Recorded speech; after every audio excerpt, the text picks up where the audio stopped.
এখন শুধু আমি আছি। আজকের ঘটনাটি আমি আমার এক বন্ধু জয়নালের কাছ থেকে কালেক্ট করেছি। যদি ভালো লাগে তবে নির্দ্বিধায় শেয়ার করে দিবেন। ঘটনাটির নাম দিবেন পুতুল বন্দি শয়তানের ঘটনা। শুরু করছি তাহলে আমার লেখা গল্প। আজ যখন রাতের নিস্তব্ধতা নেমে আসে, আমি নিজের অজান্তেই কান পেতে থাকি পাশের ঘরটার দিকে।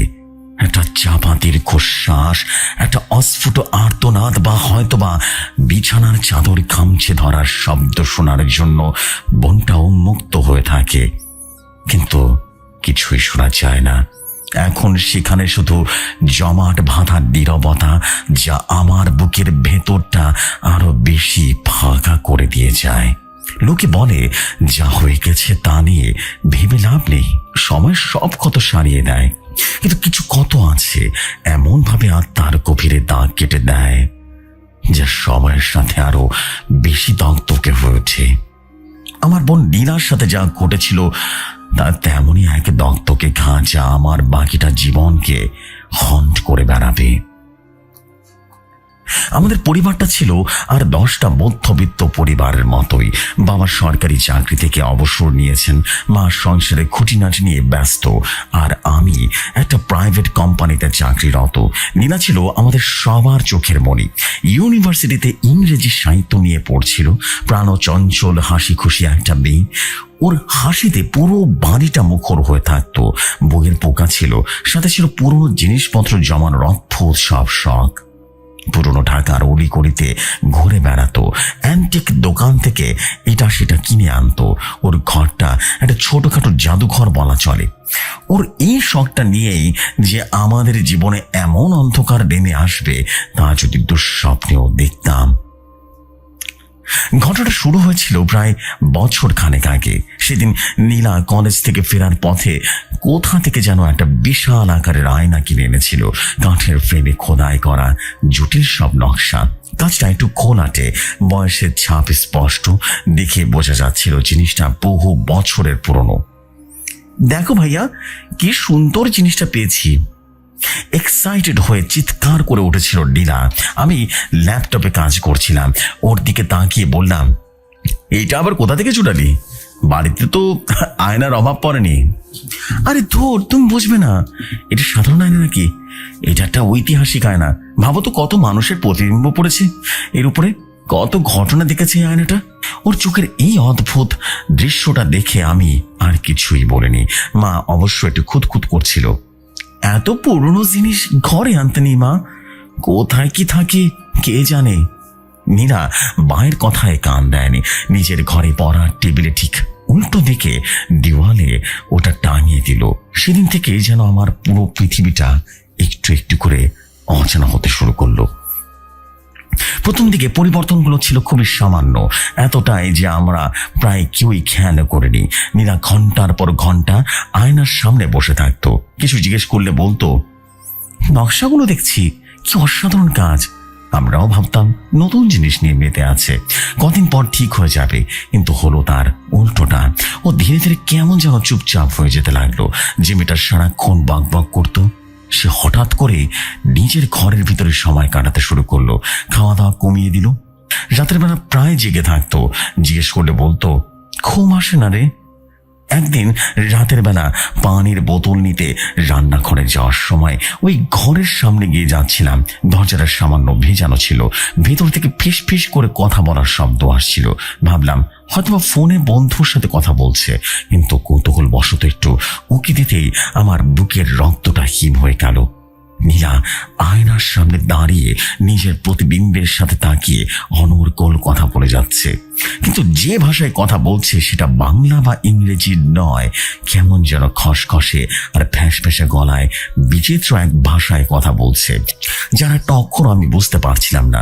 আমার উপস্থিতি টের পেয়ে হয়তোবা ও থেমে গেল, ঘুরে আমার দিকে হিম শীতল চোখে তাকালো, যে শির দ্বারা আমার ঠান্ডা স্রোত বয়ে গেল। কি দেখছিস?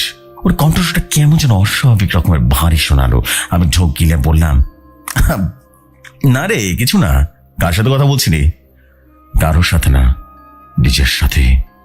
গলার ভিতরে কেমন যেন একটা দম বন্ধ করার অবস্থা ছিল, ভয় ভয় লাগছিল। ও আমার চোখের সামনে রীতিমতো দরজাটা ধরাম করে বন্ধ করে দিল। পরদিন সকালে আমি মাকে ব্যাপারটা জানাতে তিনি উড়িয়ে দিলেন, বললেন, পড়াশোনার চাপ হয়তোবা এমন করতেছে। সাইকোলজির বইয়ের পড়েছিলাম, মানুষ এক একা কথা বলে মাঝে মাঝে, এটা স্বাভাবিক। আমি পুরোপুরি আশ্বস্ত হতে পারলাম না।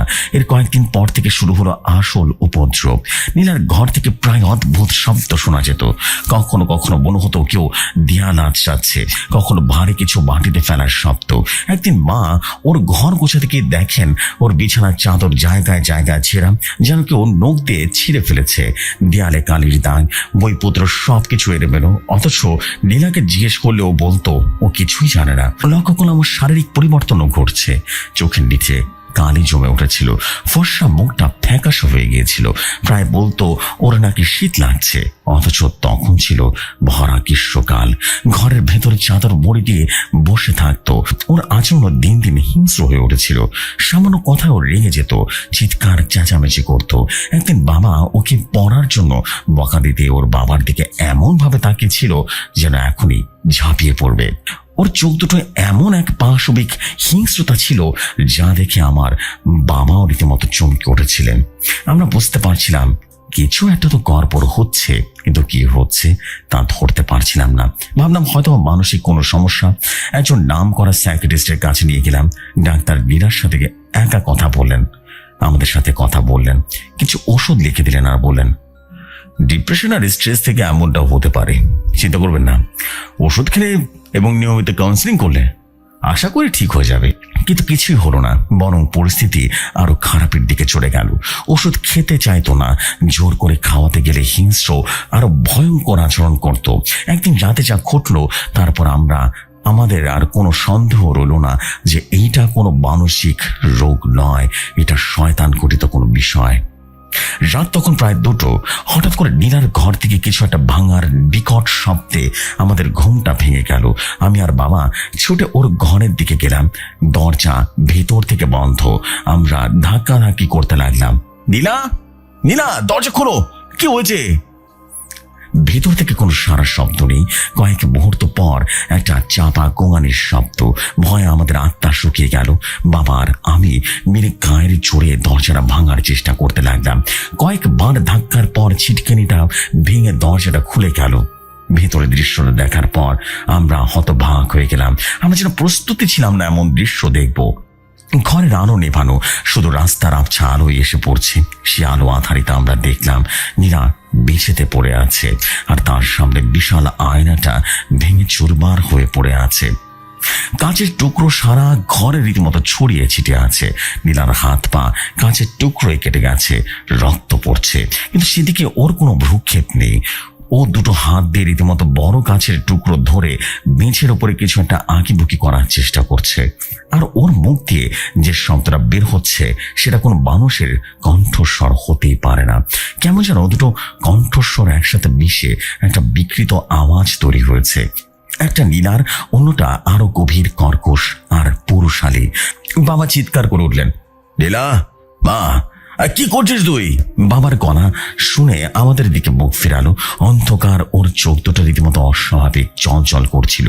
মুখটা রীতিমতো রক্তে মাখা, আর ঠোঁটের কোণে ফুটে উঠেছে এক বিভৎস হাসি। সেই পুরুষালী গলায় সে বলে উঠল, ওকে ডাকছিস? ও তো আর নেই, এখন শুধু আমি আছি। কথাটা শুনে আমার পায়ের তলার মাটি রীতিমতো সরে গেল। এটা কোন নীলা? আমার সে আদরের ছোট বোনটা তো এমন নয়। আমি সাহসে ভর করে ওর দিকে এগিয়ে যেতে হাতের কাঁচের টুকরোটা আমার দিকে রীতিমতো ছুঁড়ে মারলো। একটুর জন্য আমার মুখে লাগলো না। তারপর হঠাৎ করে নিজের মাথাটা দেয়ালে ঠুকতে শুরু করলো, সাথে সে বিকৃত বিকট স্বরে চিৎকার। আমরা ওকে আটকানোর অনেক চেষ্টা করলাম, কিন্তু ওর শরীরে তখন যেন অশরীর শক্তি ভর করেছে। আমি আর বাবা মিলেও ওকে সামলাতে পারছিলাম না। কোনো উপায় না দেখে আমি দৌড়ে গিয়ে রান্নাঘর থেকে দৌড়ে নিয়ে আসলাম।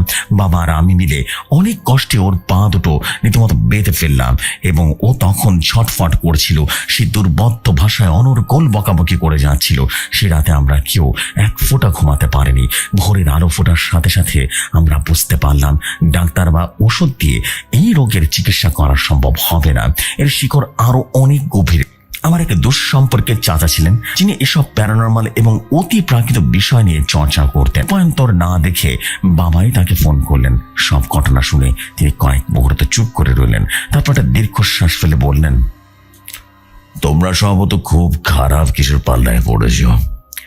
আমি একজনের ঠিকানা দিচ্ছি। তার নাম রেজাউল করিম। তিনি কোনো ফকির বা ওঝা নন, বরং এই বিষয়গুলো নিয়ে গবেষণা করেন। তাকে একবার খবর দিয়ে দেখো, অথবা তিনি কোনো সাহায্য করতে পারবেন।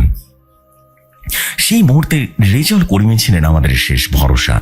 আমরা জানতাম না এই একটা ফোন কল আমাদের এমন এক ভয়ঙ্কর অভিজ্ঞতার দিকে ঠেলে দিবে, যা শুধু আমাদের পরিবারকে নয়, বরং অস্তিত্বের অন্ধকারতম দিকে রীতিমতো আমাদেরকে পরিচয় করিয়ে দেবে। আমরা তখন কেমন ঝড়ের পূর্বাভাস পেয়েছিলাম। আসল ঝড়টা যে কতটা বিধ্বংসী হতে চলেছিল তার কোনো ধারণাই আমাদের ছিল না। চাচার কাছ থেকে রেজাউল করিম সাহেবের ফোন নাম্বারটা পাওয়ার পর এক মুহূর্ত দেরি করিনি। কাঁপা কাঁপা হাতে ফোন করতেই ওপাশ থেকে ভেসে এলো এক শান্ত স্থির কণ্ঠস্বর। আমার পরিচয় এবং সমস্যার কথা শুনে তিনি কোনো রকম বিস্ময় বা অবিশ্বাস প্রকাশ করলেন না। শুধু তিনি বললেন, আমি আসছি, ঠিকানাটা মেসেজ করে দিন।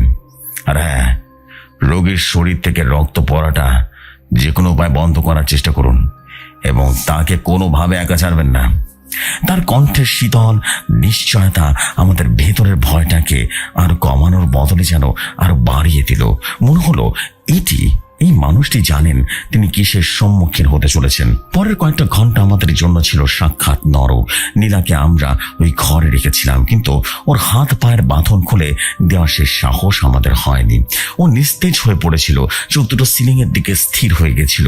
মাঝে মাঝে শুধু বিড়বিড় করে সিঁদুরে বদ্ধ ভাষায় কি সব বলছিল।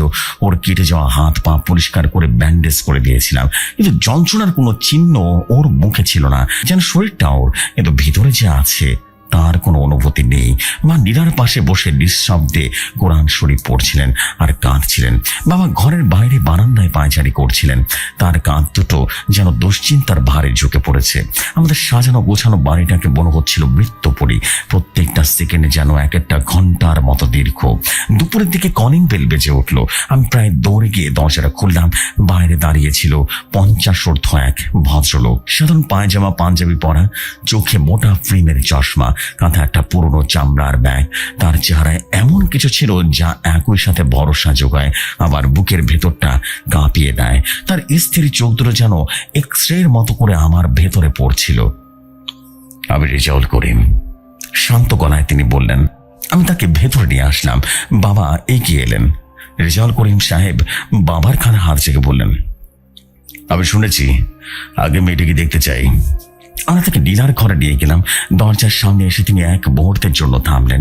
চোখ বন্ধ করে গভীর নিঃশ্বাস নিলেন, যেন ভেতরের বাতাস পরখ করে দেখছেন। তারপর ধীর পায়ে ভেতরে ঢুকলেন। আমরাও তার পিছু পিছু ঢুকলাম। নীলা তখন সেভাবেই পড়েছিল। রেজাউল সাহেবের উপস্থিতি টের পেয়ে হয়তোবা ও ধীরে ধীরে বাধাটা ঘোরালো। ওর সে শূন্য দৃষ্টি এসে পড়ল রেজাউল সাহেবের উপরে। আর ঠিক তখনই ঘরের পরিবেশটা আরো কয়েক ডিগ্রি শীতল হয়ে গেল। আমাদের গায়ে লোম দাঁড়িয়ে গেল। নীলার ঠোঁটের কোনো ফুটে উঠল বিভৎস এক হাসি। এসেছিস তাহলে? সেই দৈত্যাকার ভয়ঙ্কর পুরুষালী কণ্ঠ আরো বেশি স্পষ্ট। পাঠিয়েছে বুঝি তোকে? তোর মতো অনেককে গিলে খেয়েছি আমি। রেজাউল সাহেব একটু বিচলিত হলেন না। তিনি শান্তভাবে তার ব্যাগটা মাটিতে রাখলেন। তারপর নীলার দিকে না তাকিয়ে পুরো ঘরটা খুঁটিয়ে খুঁটিয়ে দেখতে লাগলেন। ভাঙা আয়নার টুকরো, সে দেয়ালে শুকিয়ে থাকা রক্তের দাগ, বেঁচেতে কাঁচ দিয়ে আঁকা হিজিবিজি চিহ্ন, সবকিছুই তিনি গভীর মনোযোগ দিয়ে দেখলেন। অনেক পুরনো আর শক্তিশালী, তিনি আপন বনেই যেন বললেন। তারপর নীলার দিকে ফিরলেন। ওর বিছানার পাশে একটা টুল নিয়ে এসে বসলেন। ওর চোখের দিকে সরাসরি তাকিয়ে শীতল গলায় বললেন, যার ঘরে এসেছিস তার নাম কি? নীলার অফিসের সন্তানের বিকট স্বরে বলল, নাম দিয়ে কি করবি? তোর শেষকৃত্যর নামটা ব্যবহার করবি? আমি তোর নাম জানতে চাইনি, আমি জানতে চেয়েছি শরীরটা যার তার নাম কি। প্রশ্নটা শুনেই যেন নীলার ভেতরে থাকা সত্তাটা থমকে গেল। ওর মুখের হাসিটাও বেরিয়ে গেল। চোখ ফুটে উঠল তার তীব্র ঘৃণা। কয়েক মুহূর্ত কোনো কথা বলল না। তারপর ফ্যাঁস ফ্যাঁস করে বলল, নীলা। মনে আছে তাহলে? নীলাকে উদ্দেশ্য করে রেজাউল সাহেব বললেন, এখনো পুরোপুরি দখল করে নিতে পারিসনি, এখন ওর চেতনার কিছু অংশ বাকি আছে। আমি তোকে একটা সুযোগ দিচ্ছি, স্বেচ্ছায় শরীর ছেড়ে চলে যা, না হলে তোর পরিণতি কিন্তু ভালো হবে না। ভয় দেখাচ্ছিস? এই শরীর আমার, ওর সবকিছু আমার, ওকে আমি নিয়ে যাব। রেজাউল সাহেব আর কোনো কথা বললেন না। তিনি উঠে দাঁড়ালেন এবং ইশারায় ঘর থেকে বেরিয়ে আসতে বললেন। বাইরে এসে তিনি বাবাকে বললেন, পরিস্থিতি বেশ জটিল, সাধারণ কোনো আত্মা বা জিন নয়, এটা আরো প্রাচীন শক্তিশালী। এটা প্রেত।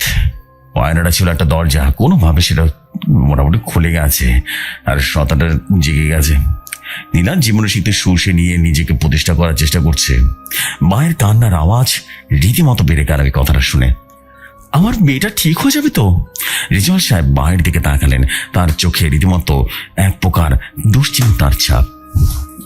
চেষ্টা করতে হবে, এর জন্য আপনাদের সবার সাহায্যের প্রয়োজন। মনে জোর রাখতে হবে, শক্ত হতে হবে, ভয় পেলে চলবে না। ভয় ওদের প্রধানের অস্ত্র, বুঝলেন? আপনারা যত ভয় পাবেন ওরা তত শক্তিশালী হবে। এরপর তিনি আমাদের করণীয় বুঝিয়ে দিতে লাগলেন। তার নির্দেশনা ছিল অদ্ভুত এবং নির্দিষ্ট। প্রথমত, নীলার ঘর থেকে ভাঙা আয়নার প্রতিবিম্ব বা প্রতিটি টুকরো সাবধানে একটা কালো কাপড়ে মুড়ে ফেলতে হবে। তারপর সে পুঁটলিটা বাড়ির বাইরে কোথাও গভীর গর্ত করে পুঁতে দিতে হবে, যেখানে মানুষের চলাচল কম। দ্বিতীয়টা হচ্ছে, বাড়ির সমস্ত জানালায় আর দরজায় বিশেষ কিছু গাছের পাতা ঝুলিয়ে দিতে হবে। তিনি তার ব্যাগ থেকে শুকনো কিছু পাতা বের করে নিলেন, যা থেকে তীব্র একটা পবিত্র গন্ধ বেরোচ্ছিল। তৃতীয়টা হচ্ছে, আজ সূর্যাস্তের পর থেকে পুরো বাড়িতে কোনো আমিষ রান্না করা চলবে না, শুধুমাত্র নিরামিষ, তাও লবণ ছাড়া। চতুর্থ এবং সবচেয়ে জরুরি যেটা, সেটা হচ্ছে আমাদের প্রত্যেককে মানসিক প্রস্তুত থাকতে হবে। তিনি বললেন, আমি কাল রাতে আসব, আসল কাজটা তখন শুরু হবে। এই সময়টা আপনাদের উপরে মানসিক চাপ সৃষ্টি করার চেষ্টা করবে, আপনাদের দুর্বলতা নিয়ে খেলা করবে। বিভ্রান্ত হবেন না, একে অপরের উপরে বিশ্বাস হারাবেন না, কেমন? তার কথা মতো আমরা কাজে লেগে গেলাম। আমি আর বাবা মিলে খুব সাবধানে কাঁচের টুকরোগুলো ব্যবস্থা করতে লাগলাম। প্রতিটি টুকরো তোলার সময় মনে হচ্ছিল যেন আগুনের হলকা হাতে নিচ্ছি। পুঁটিটা নিয়ে আমি বাড়ির পেছনের জঙ্গলের মতো একটা জায়গায় গেলাম। মাটি খুঁড়ে গিয়ে দেখি মাটি অসম্ভব শক্ত, যেন কেউ চায় না আমি গর্ত করি। ঘেমে নে রীতিমতো একাকার হয়ে কোনো মতে কাজটা শেষ করে বাড়ি ফিরলাম। তখন প্রায় সন্ধ্যা হয়ে গেছে। রাত নামার সাথে সাথে বাড়ির ওপরে যেন একটা অশুভ ছায়া নেমে এলো। রেজাউল সাহেবের কথা মতো আমরা লবণ ছাড়া রুটি আর সবজি খেলাম, কিন্তু খাবারটা গলায় আটকা যাচ্ছিল। নীলার ঘর থেকে কোনো শব্দ আসছিল না, কিন্তু নিস্তব্ধই ছিল বরং সবচেয়ে ভয়ঙ্কর। মনে হচ্ছিল ঝড়ের আগে শান্ত অবস্থা। রাতে আমি আর আমার ঘরে শুয়েছিলাম, কিন্তু ঘুম চোখে ছিল না। হঠাৎ শুনলাম কেউ আমার দরজায় টোকা দিচ্ছে। ভাইয়া, দরজাটা খোলো। নীলার কণ্ঠস্বর কিন্তু একদম স্বাভাবিক। আমার সেই পুরনো আদরের আমার বোনটা আনন্দে নেচে উঠলো। আমি প্রায় উঠে পড়েছিলাম দরজা খোলার জন্য। পরক্ষণে রেজাউল সাহেবের সতর্কতা বাণী মনে পড়লো। তিনি বলেছিলেন, ও আমাদের দুর্বলতা নিয়ে খেলবে। আমি আর সাড়া না দিয়ে চুপচাপ করে রইলাম। ভাইয়া, আমার না খুব ভয় করছে, প্লিজ দরজাটা খোলো না, ওরা আমাকে মেরে ফেলবে। এবার নীলার গলার কান্নার সুর আমার বুকের ভেতরটা যেন মোচড় দিয়ে উঠলো। নিজের বোনের এমন আকুতি শুনে কোনো ভাই স্থির থাকতে পারে? তবুও আমি নিজেকে সামনে নিলাম, দাঁতে দাঁত চেপে বিছানায় পড়ে রইলাম। বাইরের কান্নার শব্দটা ধীরে ধীরে হাসিতে রূপান্তরিত হলো। সে বিকট পুরুষালী হাসি। ভেবেছিলিস হবে সত্যি তোর বোন? বজ্ঞা! আমার শরীর শিউরে উঠলো। বুঝতে পারলাম খেলা তো শুরু হয়ে গেছে। শুধু আমি নই, বাবা মায়ের সাথে একই রকম ঘটনা ঘটলো। সত্তাটা কখনো আমার মৃত দাদির গলায় মাকে ডাকছিল, কখনো বাবার কোনো পুরনো ভুলের কথা বা বলে রীতিমতো মানসিকভাবে দুর্বল করার চেষ্টা করছিল। আমরা বুঝতে পারছিলাম রেজাউল সাহেব যা বলেছেন তা অক্ষরে অক্ষরে সত্যি। এই অদৃশ্য যুদ্ধ চলছিল আমাদের বাড়িতে, যেখানে আমাদের প্রতিপক্ষ আমাদের চেনা মুখ আর কণ্ঠ ব্যবহার করে আমাদেরকে ঘায়েল করতে চাইছে। পরদিন সকালটা এলো একরাশ ক্লান্তি আর আতঙ্ক নিয়ে। নীলাকে সারাদিন কোনো খাবার দেওয়া যায়নি। ও কিছুই মুখে তোলেনি, শুধু এক দৃষ্টিতে দেয়ালের দিকে তাকিয়েছিল। ও শরীরটা আরো শুকিয়ে গেছে, চোখ দুটো রীতিমতো গর্তে ঢুকে গেছে। ওকে দেখলে মনে হচ্ছিল ওর ভেতরের জীবনের শক্তিটুকু কিছু ডিংড়ে বের করে নিচ্ছে। বিকেল গড়িয়ে সন্ধ্যা নামলো। আমাদের প্রতীক্ষার অবসান ঘটিয়ে রেজাউল সাহেব এলেন। এবার তার সাথে আরো একজন লোক, বয়স্ক কিন্তু বেশ শক্তপোক্ত, তার হাতে একটা বড় পুটলি। রেজাউল সাহেব ঘরে ঢুকিয়ে বললেন, প্রস্তুত হন, আজ রাতে শেষ দেখতে হবে। আমি যা যা বলবো ঠিক তাই তাই করবেন, কোনো অবস্থাতে আমার নির্দেশ অমান্য করা যাবে না। তিনি আর তার সঙ্গী মিলে নীলার ঘরের ঠিক সামনেই বসার ঘরটা খালি করতে লাগলেন। ঘরের মাঝখানে তারা বিশেষ এক ধরনের সাদা পাউডার দিয়ে একটা বড় বৃত্ত আঁকলেন। বৃত্তের চারপাশে আঁকলেন দুর্বদ্ধ কিছু চিহ্ন। পট্টি থেকে বের করলেন কিছু মোমবাতি, একটা পিতলের পাত্রে রাখা পানি আর কিছু শুকনো লতা পাতা। সব আয়োজন শেষ করে তিনি আমাদের দিকে ফিরলেন। তার মুখটা কঠিন, চোখ দুটো ইস্পাতের মতো ধারালো। তিনি বললেন, এখন আমরা নীলাকে বৃত্তের ভেতরে নিয়ে আসবো, তারপরে যা হবে তার জন্য প্রস্তুতি থাকুন আপনাদের, ঠিক আছে? দরজা একবার বন্ধ হলে সকাল হওয়ার আগ পর্যন্ত খুলবে না। আর যাই শুনুন না কেন, কেউ বৃত্তের বাইরে ঢোকার চেষ্টা করবেন না। আপনাদের বিশ্বাসে একমাত্র নীলার বর্ম, বুঝলেন? বাবার সাহায্যে আমি প্রায় অচেতন নীলাকে পাঁচাকলো করে তুলে বৃত্তের ঠিক মাঝখানে শুয়ে দিলাম। ওকে ছোঁয়ার সাথে সাথে আমার শরীর যেন বরফ হয়ে গেল। বৃত্তের ভেতরে শোয়ানোর সাথে সাথে নীলা চোখ খুলে ফেললো, কিন্তু সেই চোখে কোনো পরিচিত লেশ মাত্র নেই। সেখানে শুধুমাত্র দাও দাও করে জ্বলছে এক ঘৃণা, এক আক্রোশ। সে আমাদের দিকে তাকিয়ে এমন এক ভাষায় চিৎকার করে উঠল যা কোনো মানুষের পক্ষে উচ্চারণ করা সম্ভবই নয়। সে চিৎকার করে ঘরের দেয়ালগুলো পর্যন্ত কেঁপে উঠল। আমাদের বুঝতে বাকি রইল না, আসল লড়াইটা তো কেবল শুরু হতে চলেছে। নীলা বৃত্তের মধ্যে শোয়ানোর পর থেকে অপার্থিব চিৎকারে আমাদের সবার কানে টানা হয়ে গিয়েছিল। ঘরের আসবাবপত্র, দেয়ালের ঘড়ি, এমনকি আমাদের বুকের পাঁচড় পর্যন্ত যেন সেই শব্দের কম্পনে থরথর করে কাঁপছিল। রেজাউল করিম সাহেব এবং তার সঙ্গী লোকটি অবিচল ছিল। তাদের চোখে মুখে ভয়ের লেশ মাত্র নেই, আছে শুধু ইস্পাত কঠিন সংকল্প। বাবার আমি কোনো রকমে মাকে ধরে রেখেছিলাম, যিনি নিজের মেয়ের এই অবস্থা দেখে প্রায় জ্ঞান হারানোর মতো অবস্থা হয়েছিল। রেজাউল সাহেব তার সঙ্গীকে ইশারা করলেন। লোকটি তার পুটলিটা রীতিমতো থেকে চার কোনাটা পাথরের মতো জিনিস বের করে বৃত্তের ঠিক বাইরে রাখলেন এবং মোমবাতিটা নির্দিষ্ট নকশা অনুযায়ী বৃত্তের চারপাশে জ্বালিয়ে দিলেন। হলদে মোমের আলোয় ঘরের ভেতরের ছায়াগুলো জীবন্ত হয়ে উঠল। তারপর রেজাউল সাহেব তার জনগম্ভীর কণ্ঠে বিড়বিড় করে কিছু পাঠ করতে শুরু করলেন। তার ভাষাটা আরবি বা ফার্সির মতো শোনাচ্ছিল, কিন্তু তার উচ্চারণ স্বরসংক্ষেপ ছিল এতটাই ভিন্ন ও শক্তিশালী যা মনে হচ্ছিল প্রতিটি শব্দ যেন একটা অদৃশ্য চাবুকের মতো গিয়ে নীলার শরীরে বিঁধে যাচ্ছে। পাঠ শুরু হওয়ার সাথে সাথে নীলার ভেতরের সত্তাটা আরো হিংস্র হয়ে উঠল। ও বৃত্তের ভেতরে ছটফট করতে লাগলো, যেন কেউ ওকে গরম লোহা দিয়ে ছ্যাঁকা দিচ্ছে। সাদা পাউডারের অদৃশ্য দেয়ালটা ও বারবার পার করাবার চেষ্টা করছিল, কিন্তু প্রতিবারই ওর শরীরটা যেন অদৃশ্য শক্তিতে ধাক্কা খেয়ে পেছনে ছিটকে পড়ছিল।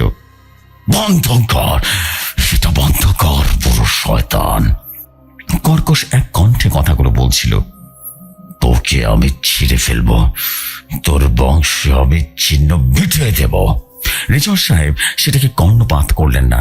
তিনি অপার্থিব তার পাঠ চালিয়ে যেতে লাগলেন। তার কপাল বেয়ে ঘাম ঝরতে শুরু করলো, কিন্তু কণ্ঠস্বর কাঁপছিল না, বরং মুহূর্তের জন্য একবারে চলে যাচ্ছিল। হঠাৎ করে সদাটা তার কৌশল বদলালো। হিংস্রতা ছিল এবার ধরল মায়ার জাল। ও আমার মায়ের দিকে তাকালো।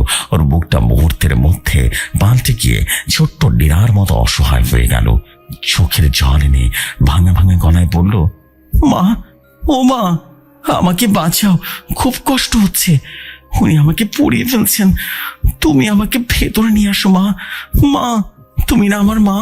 এই দৃশ্য আর আকুতি সহ্য করার মতো ছিল না। মা কান্নায় ভেঙে পড়লেন। বাবার বাঁধন ছাড়িয়ে তিনি বৃত্তের দিকে ছুটে যেতে চাইলেন। আমার সোনা মা, আমি আসছি। খবরদার, খবরদার, সিংহের মতো গর্জে উঠলেন রেজাউল সাহেব। এক পাও এগোবেন না, ওটা আপনার মেয়ে নয়, ওটা মরিচিকা। আপনাদের দুর্বলতা ব্যবহার করার চেষ্টা করছে, বুঝতে পারছেন না? বাবা আর আমি অনেক কষ্টে মাকে আটকালাম। সন্তানটা দেখলো এই চালেও কাজ হচ্ছে না। এবার ও বাবার দিকে ফিরে তাকালো। ওর কণ্ঠস্বরটা বদলে গিয়ে মৃত দাদার কণ্ঠে মতো শোনালো, খোকন, তুই তোর বাবাকে দেয়া কথাটা রাখতে পারিসনি। তোর দুর্বলতার জন্য আজ তোর এই অবস্থা। তুই একটা ব্যর্থ বাবা, ব্যর্থ স্বামী, ব্যর্থ সন্তান। বাবার মুখটা ফ্যাকাশে হয়ে গেল। আমি দেখলাম তার আত্মবিশ্বাসের দেয়ালটা মুহূর্তেই চূর্ণ বিচূর্ণ হয়ে গেল। তিনি অসহায় দৃষ্টিতে আমার দিকে তাকালেন, একবার নীলার দিকে তাকালেন। সতরে এবার তার শেষ অস্ত্রটা প্রয়োগ করলো আমার উপরে। ও সরাসরি আমার চোখের দিকে তাকালো। সেই ঘৃণা ভরা দৃষ্টি আমার আত্মাকে এই ফোর করে দিচ্ছিল। সচল, সবকিছুর জন্য তাই তুই তোর ভবিষ্যৎ আয়নাটা রাখতে দিয়েছিলিস। তুই যদি সেদিন বারণ করতি তাহলে আজ কিছু হতো না। তোর বোনের এই পরিণতির জন্য তুই দায়ী। তুই একজন খনি সজল। আমার মাথাটা ঘুরে উঠলো। বুকের ভিতরে তীব্র অপরাধ বোধ রীতিমতো দুমড়ে মুচড়ে যেতে লাগলো। হ্যাঁ, আমি তো দায়ী। আমি কেন ওকে আটকালাম না? আমার জমি তো আজ নীলারই অবস্থা। আমার চোখ ঝাপসা হয়ে এলো, পা দুটো যেন অবশ হয়ে আসতে লাগলো। মন দেবেন না, ওর কথা কোন রকম মন দেবেন না। নির্জন সাহেব রীতিমতো চিৎকার করে যেন অনেক দূর থেকে ভেসে এলো। ও আপনাদের বোনকে বিষিয়ে দিতে চাইছে, নিজের উপর বিশ্বাস রাখুন। তার কথাগুলো আমার চেতনায় আঘাত করলো। আমি দাঁতে দাঁত চেপে নিজেকে সোজা রাখলাম। বুঝতে পারলাম, আমরা যদি মানসিকভাবে ভেঙে পড়ি তাহলে রেজাউল সাহেব একা এই লড়াইটা জিততে পারবেন না। আমাদের মানসিক দৃঢ়তা দেখে সত্তাটা যেন এবার খেপে গেল। ওর শেষ চেষ্টাটা ব্যর্থ হয়। ও তার আসল রূপ প্রকাশ করতে শুরু করলো। ঘরের তাপমাত্রা হিমাঙ্গের নিচে নেমে এলো। আমাদের নিঃশ্বাস ঘন হয়ে জমতে শুরু করলো। মোমবাতি দপ দপ করে নিভে যেতে শুরু করলো একে একে। ঘরের কোনায় জমে থাকা অন্ধকারগুলো যেন আকার নিতে শুরু করলো, জীবন্ত হয়ে উঠলো। আমি স্পষ্ট দেখলাম ছায়ার মধ্য দিয়ে বিভৎস স্বভাবও নড়াচড়া করছে। বাতাসে ভেসে আসতে লাগলো পচা মাংসের তীব্র দুর্গন্ধ। আর নীলার শরীরটা, সেটা আর মানুষের ছিল না। ওটা বৃত্তের ভেতরেই শূন্যে প্রায় 1 হাত উপরে ভাসছিল। ওর হাত পা গুলো রীতিমতো বেঁকে বেঁকে যেতে লাগলো। বটবট করে রীতিমতো হাড় ভাঙার শব্দ হতে লাগলো। ওর মুখটা হা হয়ে গেল, আর সেখান থেকে ধোঁয়া বেরিয়ে আসতে লাগলো। বিভৎস এক দৃশ্য দেখলাম। ওর নাম বল, নাম বল! রেজাউল রীতিমতো চিৎকার করে উঠলো। তার হাতের পিতলের পাত্র থেকে পানি ছিটিয়ে দিলেন নীলার শরীরে। সাথে সাথে ওর শরীর থেকে মাংস পোড়ার মতো গন্ধ বের হতে লাগলো। আর যন্ত্রণায় এমন ভাবে চিৎকার করে উঠলো যা ভাষায় প্রকাশ করা সম্ভব নয়। তোর নাম কি বল, বল! ওর অতল থেকে এসেছিস তুই। সতরা যন্ত্রণায় ছটফট করতে করতে বলল, আমার কোনো নাম নেই। আমি ফ্রিজ গোত্রের জিন। আমি শেষ। প্রত্যেকটি অস্তিত্বের একটা নাম আছে। রেজাউল সাহেব তার পাঠের গতি আরো বাড়িয়ে দিলেন। তার সঙ্গী লোকটি তখন সেই 4 কোনা পাথরটা তুলে নিয়ে নীলার কপালে ছোঁয়ানোর চেষ্টা করতে লাগলো। ঠিক সেই সময় ঘটলো একটা ঘটনা। প্রচন্ড ধস্তাধস্তির মধ্যে এক মুহূর্তের জন্য নীলার চোখ স্বাভাবিক হয়ে এলো। ওর দৃষ্টিশক্তি যেন আমার উপরে এলো। সে অসীম যন্ত্রণার অন্ধকারের মাঝে আমি আমার বোনকে চিনতে পারলাম। ওর ঠোঁট দুটো সামান্য নড়ল, কোনো শব্দ বের হলো না, কিন্তু আমি স্পষ্ট বুঝতে পারলাম ও আমাকে ডাকছে, ভাইয়া। ওই একটা মুহূর্তেই যথেষ্ট ছিল। রেজাউল সাহেব যেন এই সুযোগটারই অপেক্ষায় ছিলেন। তিনি তার সর্বশক্তি দিয়ে এমন এক শব্দ উচ্চারণ করলেন যা কোনো মানুষের কণ্ঠ থেকে বের হওয়া সম্ভব নয়। মনে হলো শব্দটা এই ঘর থেকে নয়, বরং মহাবিশ্বের কোনো এক জায়গা থেকে আসছে। সাথে সাথে একটা বিস্ফোরণের মতো শব্দ হলো। ঘরের সমস্ত কাচের জানালা ঝনঝন করে ভেঙে পড়লো। একটা তীব্র শীতল বাতাসের ঝাপটা আমাদের সবাইকে পেছনে ঠেলে ফেলে দিল। শেষ বোমবাতিটাও নিভে গিয়ে ঘরটা ডুবে গেল নিকশ কালো অন্ধকারে। আর সেই অন্ধকারের মধ্যে আমি শুনলাম হাজার হাজার কণ্ঠের এক সম্মিলিত আর্তনাদ, যা ধীরে ধীরে মিলিয়ে গেল অতল গহ্বরে।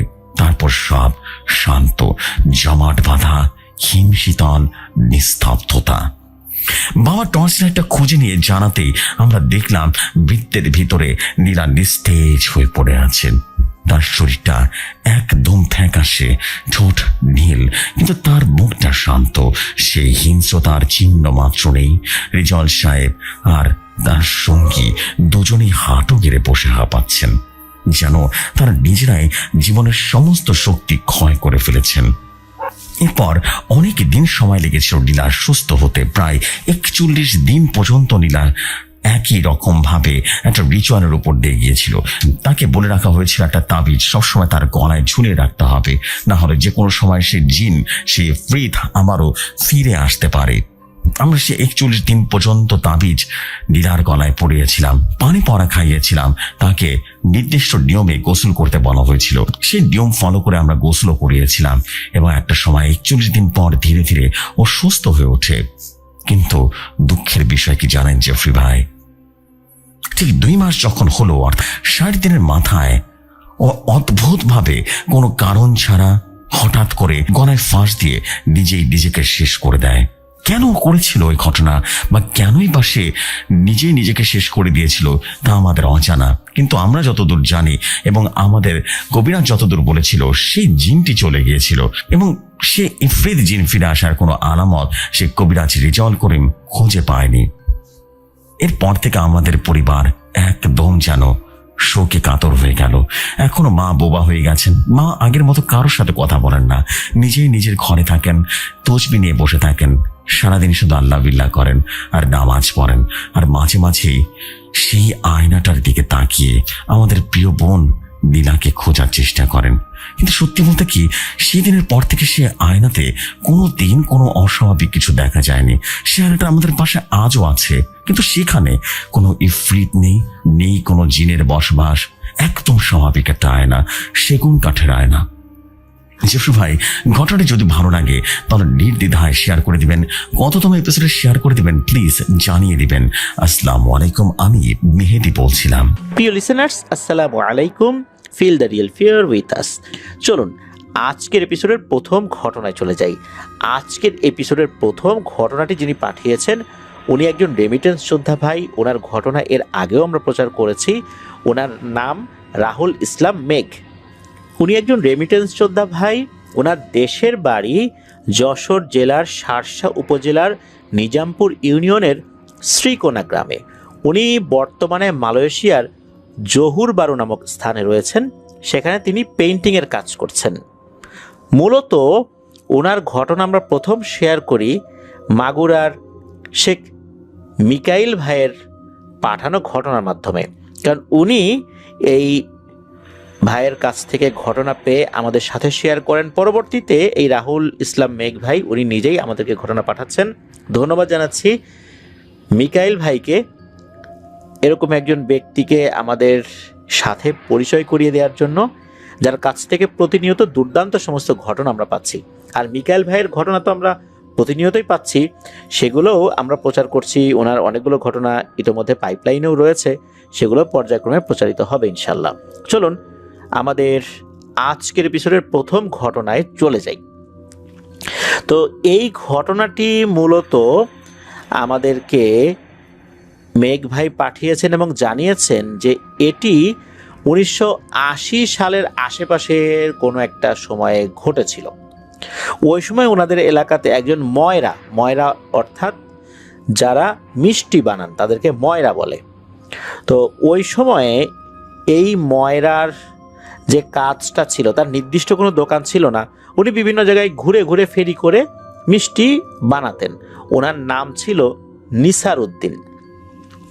তো ওনার হাতের মিষ্টি এটা বেশ ভালোই সুখ্যাতি পেয়েছিল বলতে হবে। ওনার হাতের মিষ্টির সুনাম অনেক মানুষের মধ্যেই ছিল। ওই সময় যে উনি একাই ময়রা ছিলেন তা না, আশেপাশের গ্রামে আরও অনেক ময়রা ছিল। তবে ওই গ্রামে অর্থাৎ শ্রীকোনা গ্রামে এই নিসার উদ্দিন ময়রা উনি একাই ছিলেন ওই সময় আর কি।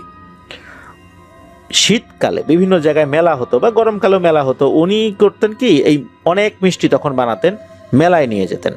মেলায় এই মিষ্টিগুলো বিক্রি করতেন। আর ফেরি করে তো মিষ্টি বিক্রি করতেনই। এখনও কিন্তু নির্দিষ্ট দোকান ছাড়াও বিভিন্ন জায়গায় মিষ্টি বিক্রি হয়। বিভিন্ন মেলাতে কিন্তু বিশাল বড় বড় গামলার মধ্যে মিষ্টি বিক্রি হয়। তারপর এমন অনেক বাজার রয়েছে, মানিকগঞ্জেও কিন্তু এরকম বেশ কিছু জায়গা রয়েছে যেখানে উন্মুক্ত স্থানে মিষ্টি বিক্রি হয়। তারা কিন্তু বংশ পরম্পরায় কয়েক প্রজন্ম 3-4 প্রজন্ম ধরে এরকম বিক্রি করছেন। দোকান ছাড়াও তাদের অনেক সেল হয়, তাদের নির্দিষ্ট দোকান নাই, তারপরেও কিন্তু অনেক টাকা তাদের বেচা কেনা হয় প্রতিনিয়তই। এটা একটা তাদের ঐতিহ্য এবং এটা তারা ধরে রেখেছেন। এমন কিন্তু অনেক জায়গা আছে, আপনাদেরও জানা, দেখবেন যে অনেক জায়গায় এরকম মিষ্টির কারিগররা রয়েছেন যাদের নির্দিষ্ট দোকান ছাড়াও শুধু উন্মুক্ত স্থানে তারা দুর্দান্ত অনেক মিষ্টি তৈরি করে বিক্রি করেন। তো নিসারউদ্দিন উনি এমনই একজন ময়রা ছিলেন, ঘুরে ঘুরে উনি বিক্রি করতেন, কিছু কিছু জায়গায় বসতেন, বাজারে বিশেষ করে হাটের দিন বসতেন। এছাড়া ঘুরে ফিরেই উনি ওনার বানানো মিষ্টি বিক্রি করতেন। নিসারউদ্দিনের একটা ছেলে ছিল। ঘটনার সময় নিসারউদ্দিনের বয়স 35-36 বা এরকম 40-এর কাছাকাছি ছিল, 40+ ছিল না, কাছাকাছি ছিল আর কি। ওনার একটা ছেলে ছিল, ছেলের বয়স 7-8 বছর এরকম হবে। সে তখনও ওই সময় স্কুলে ভর্তি হয়নি, কারণ ওই সময় 80-র দশকে আশেপাশে স্কুল ছিল কম, হয়তোবা স্কুলে ভর্তির প্রক্রিয়া চলছিল, কিন্তু তখনও সে ওইভাবে লেখাপড়া শুরু করেনি ওই বয়সেও। আর বয়স ওই 7-8 বছর হলেও আকারে আকৃতিতে একটু কম বয়সী দেখা যেত, বুদ্ধিশুদ্ধি একটু তুলনামূলক একটু কম ছিল আর কি, মানে বুদ্ধির যে পরিপক্কতা ওই বয়সে তার একটু কম ছিল। তো একটা ছেলে আর ওনার ওয়াইফ চলে যাচ্ছিল মোটামুটি সংসারে যে তীব্র অভাব এটা বলা যাবে না, মানে ওনার মিষ্টির যেহেতু কদর ছিল, বেচা কেনা করে পরিবার পরিজন নিয়ে চলাচল করে উনি চলতেন আর কি। তীব্র অভাব না, আবার ধনীও হয়ে যাচ্ছিলেন বিষয়টা এরকম না, চলছিল, মানে উনি ওনার মতো করে ওনার প্রফেশনটা নিয়ে খুশি ছিলেন, সোজা কথা বলতে যেটা বোঝায়। তো একটা সময় তখন কোনো একটা শীতের মৌসুমে, এই 1980 সালেরই শীতের মৌসুমের কোনো একটা সময়ে কোন একটা মেলায় উনি গিয়েছিলেন মিষ্টি বিক্রি করার জন্য। তো ওই মেলায় সবগুলো মিষ্টি বিক্রি হয়ে যায়। আর মিষ্টি বিক্রি করার পর এই যে মিষ্টির যেই রাখার যে পাত্রগুলো, বোলগুলো, এগুলো কিন্তু আবার নিয়ে ফিরতে হয়। এগুলো নিয়ে আসার জন্য কিন্তু দেখা যাচ্ছে যে বিশাল বড় বড় দুটো ঝুড়ি থাকে। আমরা অনেক সময় দেখেছি যে একটা বাঁশের লাঠির মতো 2 মাথায় কিন্তু ঝুড়ি ঝোলানো থাকে, দড়িতে ঝুড়ি ঝোলানো থাকে। অনেক ফেরিওয়ালারা কিন্তু এভাবে বিভিন্ন জায়গায় ফেরি করে করে বিভিন্ন জিনিস নিয়ে যান। তো ওইভাবে উনি মিষ্টিগুলো এক জায়গা থেকে আরেক জায়গায় নিয়ে যেতেন, অনেক কষ্ট হতো। তো উনি যখন ফিরছিলেন তখন তো আর মিষ্টি ছিল না, জাস্ট খালি ওনার সরঞ্জামাদি ছিল। উনি ফিরছিলেন, উনি বাড়ির থেকে তখনও বেশ দূরত্বেই ছিলেন, একটা নির্জন মাঠের ভিতর দিয়ে উনি আসছিলেন। হঠাৎ করে উনি দেখলেন ওনার সামনে 2 জন ব্যক্তি, বেশ উঁচা লম্বা, অনেক উঁচা লম্বা তা না, মানে স্বাভাবিক মানুষের যদি হাইট আমি যদি বলি যে হ্যাঁ ম্যাক্সিমাম হাইট 6.5 ফিট বা 7 ফিট, ওনারা হয়তো বা ওই রকমের ছিলেন। খুব সুদর্শন, সাদা জুব্বা পরা, মাথায় পাগড়ি পরা। তো এই 2 জন দূর থেকেই এই নিসারউদ্দিনকে সালাম জানান এবং দূর থেকেই বলেন, ভাই আপনার কোনো ভয় নাই, আমরা আপনার কোনো ক্ষতি করব না, আমরা মানুষ না, এতটুকু নিশ্চিত থাকেন। আর এটাও নিশ্চিত থাকেন যে আমরা ক্ষতি করার জন্য আসি নাই। তারপরেও কিন্তু উনি ভয় পাচ্ছেন, উনি উল্টো দিকে ঘুরে আবার যাওয়া শুরু করেছেন। তারপরও পেছন থেকে ডাকছেন যে ভাই ভয় পায়েন না, ভয় পায়েন না, আমরা আপনার সাথে জরুরি একটু কথা বলার জন্য আসছি, ভয়ের কোনো কারণ নাই। এভাবে কয়েকবার বলার পর উনি দাঁড়ান, তখন আবার ঘুরে তাকান, ঘুরে তাকিয়ে আবার ওনাদের দিকে এগিয়ে যান। এগিয়ে যাওয়ার পর বলতেছেন যে আপনারা তো বললেন যে আপনারা মানুষ না, যদিও বলতেছেন ভয় না পাওয়ার জন্য, কিন্তু ভয় তো আমার লাগতেছেই, তো বলেন আমি আপনাদের জন্য কি করতে পারি, কেন আমার কাছে আসছেন, কি দরকার আমার কাছে। তখন ওই 2 জন বলতেছেন যে আমরা একটা গোত্রের জিন, আমাদের 1000-1200 জিন আমাদের গোত্রে আছে, আমাদের গোত্রের যিনি সর্দার, ওনার ছেলে, একটাই ছেলে, সে কোরআন শরীফ ধরবে। আপনাদের মানুষের মধ্যে যেরকম কোরআন শরীফ ধরে, তখন অনুষ্ঠানের আয়োজন করে, কেউ কেউ একটু মিষ্টান্ন বিতরণ করে, আমাদের সর্দারের ছেলে সে কোরআন শরীফ ধরেছে, আর এই কারণে আমাদের সর্দার আমাদের সবাইকে মিষ্টি খাওয়াবেন। তা আমাদেরকে বললেন যে তোমরা ভালো কোনো ময়রাকে খোঁজ করায় নিয়ে আসো। আমরা একটু খোঁজ খবর নিলাম, তখন মনে হলো আমাদের আশেপাশে আপনি একমাত্র ভালো মিষ্টি বানাতে পারেন, আপনার মিষ্টি আমরা খেয়েছি, মানুষের সুরত আপনার কাছ থেকে মিষ্টি কিনেছি, ভালো লেগেছে, তো আপনি কিছু মনে না করলে আমাদের গোত্রে আপনার দাওয়াত, আপনি ওখানে গিয়ে কিছু মিষ্টি বানাবেন, সেই মিষ্টি আমাদের গোত্রে আমাদের সর্দার বিলি করবেন। এই একটা খুশি, তার ছেলে কোরআন শরীফ ধরেছে এই জন্য। তো এই কথা বলার পর তখন ওই নিসার উদ্দিন বলছেন যে আসলে মিষ্টি বানানোর সরঞ্জামাদি যেগুলো, এগুলো তো আমার বাড়িতে থাকে, আমি এখন আপনাদের সাথে কিভাবে যাব? আমার তো এখন যাওয়া সম্ভব না, ওগুলো তো বাসা থেকে নিয়ে আসতে হবে।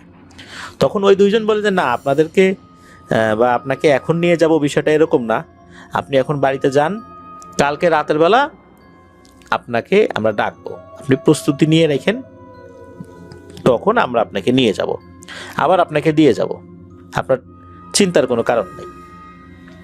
তখন নিসার উদ্দিন উনি সম্মতি দেন, এরপর ওই দুইজনও চলে যান। তো তখন আবার নিসার উদ্দিন বলেছিলেন যে আপনারা দুজন আসলেন, আমার কাছে তো এই মুহূর্তে মিষ্টি নাই, আমি তো সব বিক্রি করে ফেলেছি, আমি তো আপনাদেরকে কিছু খাওয়াতে পারলাম না। তো ওনার এই বিনয়টা আবার ওই দুইজন খুব পছন্দ করেছেন। তখন ওরা বললেন যে না, আমাদেরকে এখন খাওয়াতে হবে না, আপনি খাওয়াতে চেয়েছেন তাতেই আমরা খুশি, আপনি কালকে আসেন আমাদের সাথে, ইনশাল্লাহ আপনি মিষ্টি বানাবেন, তখন আমরা সবাই মিলেই খাবো। তো এইভাবেই একটা সুন্দর, একটা আবেগঘন এবং আন্তরিকতাপূর্ণ কথাবার্তার মাধ্যম দিয়ে ওই সময়ের আলোচনা শেষ হয়। নিসার উদ্দিন উনি বাড়িতে চলে যান, ওনারাও দুজন চলে যান। পরের দিন নিসার উদ্দিন উনি আর আসলে ওই যে উত্তেজনা, যে রাতের বেলা উনি যাবেন, কি করবেন না করবেন, খুব একটা চিন্তায় ছিলেন। ওই দিন আর উনি আসলে মিষ্টি বানান নাই। ওই দিন মানসিকভাবে একটু প্রিপারেশন নিয়েছিলেন, আর ওনার স্ত্রীকেও বিষয়টা বলেছিলেন। আর ওনার বাচ্চা তো ছোট, তাকে তো আসলে বলার কোনো প্রয়োজন নাই। ওনার স্ত্রী বিষয়টা শোনার পর ওনার স্ত্রীর সম্মতি দিয়েছেন। ওনার স্ত্রীও খুব ভালো মানুষ ছিলেন, এইসব বিষয় বুঝতেন। তখন বলছেন ঠিক আছে তুমি যাও, যেহেতু ওনারা এইভাবে তোমাকে ভালোবেসে নিয়ে যাচ্ছে, যাও ঘুরে আসো। ওই রাতের বেলা নিসার উদ্দিন শুয়ে আছে, উনি ওনার ওয়াইফের পাশে ঘুমিয়ে আছে, মাঝখানে বাচ্চা শুয়ে আছে। গভীর রাত, রাত তখন কয়টা উনি বলতে পারেন না, হতে পারে ওই সময়ের প্রেক্ষাপটে রাত 10টা-11টা হবে আর কি। তখন এই অজপাড়া গায়ে ইলেকট্রিসিটি নাই, 10টা-11টা মানে তো অনেক রাত। আর উনি যখন গত রাত্রে ফিরছিলেন তখনও কিন্তু ওই 10টা-10:30 বেজে গিয়েছিল আনুমানিক। তো উনি তো শুয়ে আছেন, ঘুম আসছে না, ওনার ওয়াইফেরও ঘুম নাই। কখন ডাক আসে, হঠাৎ করে বাইরে থেকে খুব সুন্দর কণ্ঠেই ডাক আসে, নিসার উদ্দিন, ও নিসার উদ্দিন, আমরা এসে গেছি। ওনার ওয়াইফও কিন্তু ডাকটা শুনেছেন। তখন ওনার ওয়াইফ বলেন যে ঠিক আছে যাও, সহি সালামত আবার ফেরত এসো, আর ওখানে গিয়ে এমন কোনো আচরণ করো না, কোনো বেয়াদবি করো না, ওনাদের সাথে কোনো ধরনের কোনো ধৃষ্টতাপূর্ণ আচরণ করবে না। তুমি যা বিদ্যা অর্জন করছো মিষ্টি বানানোর বিষয়ে, সর্বোচ্চটা দিয়ে তাদেরকে সন্তুষ্ট করার চেষ্টা করো। তো এইভাবে ওনার ওয়াইফ তাকে বলে দেন। উনিও বাইরে বের হন, বাইরে বের হয়ে দেখেন যে ওই দুইজন আসছে, আর ওই দুইজনের সাথে একটা পালকি আছে। পালকির সামনের দিকে একজন, পেছনের দিকে একজন। পালকির ভেতরে বসার জায়গা রয়েছে, তবে এটার উপর একটা পর্দা টানানো, মানে ভেতরে বসলে উপর থেকে যদি পর্দাটা মেলে দেওয়া হয়, ভেতর থেকে আর কিছু দেখা যাবে না যে পালকিটা কোন দিকে যাচ্ছে না যাচ্ছে। উনি পালকির কাছে যখন যান তখন ওই দুইজন বলেন যে আপনি ভেতরে উঠে বসেন। তো নিসার উদ্দিন ভিতরে উঠে বসেন, ওনার ওয়াইফ কিন্তু আর বাইরে বের হন নাই, উকি ঝুঁকিও মারেন নাই যে কি হচ্ছে না হচ্ছে। উনি উঠে বসেন, উঠে বসার পর ওনাকে কিন্তু বলেন নাই যে আপনি চোখ বন্ধ করে রাখেন, এটা সেটা, এটা কিছুই বলেন নাই। জাস্ট খালি উনি উঠে বসছেন, বসার হয়তো বা 1 সেকেন্ড হবে এরকম, বা এই টাইপের 1-2 সেকেন্ড হতে পারে, এর বেশি না। তখন মনে হলো যে এই পালকিটা আবার মাটিতে ঠেকলো, মানে তাকে মাটি থেকে যখন উঠিয়েছে, জাস্ট খালি উঠাতে দেরি, মনে হচ্ছে উঠানোর পর একটা পালকি, একটা ঝাঁকি লাগে, দুলতে থাকে, এই দুলুনিটাও আছে, এর ভিতরে আবার পালকিটা মাটিতে বসে পড়ে। ওনার কাছে মনে হলো কি ব্যাপার, আবার কি বাইরে বের হতে বলবে কি না, কিন্তু হ্যাঁ বলল। বের হওয়ার পর দেখলেন যে না, উনি যেই জায়গায় ছিলেন, ওনার বাড়ির সামনে ছিলেন, উনি আর সেখানে নাই, উনি একটা অন্য জগতে চলে আসছেন। সেখানে তো অনেক বিশাল বিশাল প্রাসাদ, বিষয়টা এরকম না, তবে হ্যাঁ উঁচু উঁচু ঘর সেখানে রয়েছে, সেখানে সাদা সাদা ঘর রয়েছে। তো ওই দুইজন বলেন যে আসেন আমাদের সর্দারের কাছে আপনাকে নিয়ে যাই। নিসার উদ্দিনকে নিয়ে গেলেন। নিসার উদ্দিনের প্রয়োজনীয় সরঞ্জামাদি এগুলো ওনার সাথেই ছিল, এগুলো নিয়েই উনি গিয়েছিলেন। মিষ্টি তৈরি করার জন্য, ছানা বানানোর জন্য কিছু জিনিসপত্র থাকে, এই জিনিসগুলো উনি সাথেই নিয়ে আসছিলেন। এটা নিয়ে উনি পালকিতে উঠেছিলেন। তো সেটা নিয়ে উনি নামেন। নামার পর সর্দারের সাথে দেখা করিয়ে দেন। দেখা গেল যে তাদের চেহারা সুরত স্বাভাবিক মানুষদের মধ্যে একটু মানে আকার আকৃতি একটু উঁচু লম্বা সুন্দর চেহারা হলে যেরকম হয়, সবার চেহারা অনেকটা একই রকম মনে হচ্ছে, তাদেরকে দেখে জিন বলে মনে হচ্ছে না। এরপর একটা বাচ্চা ছেলের সাথে পরিচয় করিয়ে দেওয়া হলো, বলে যে এই কোরআন শরীফ ধরেছে আর কি।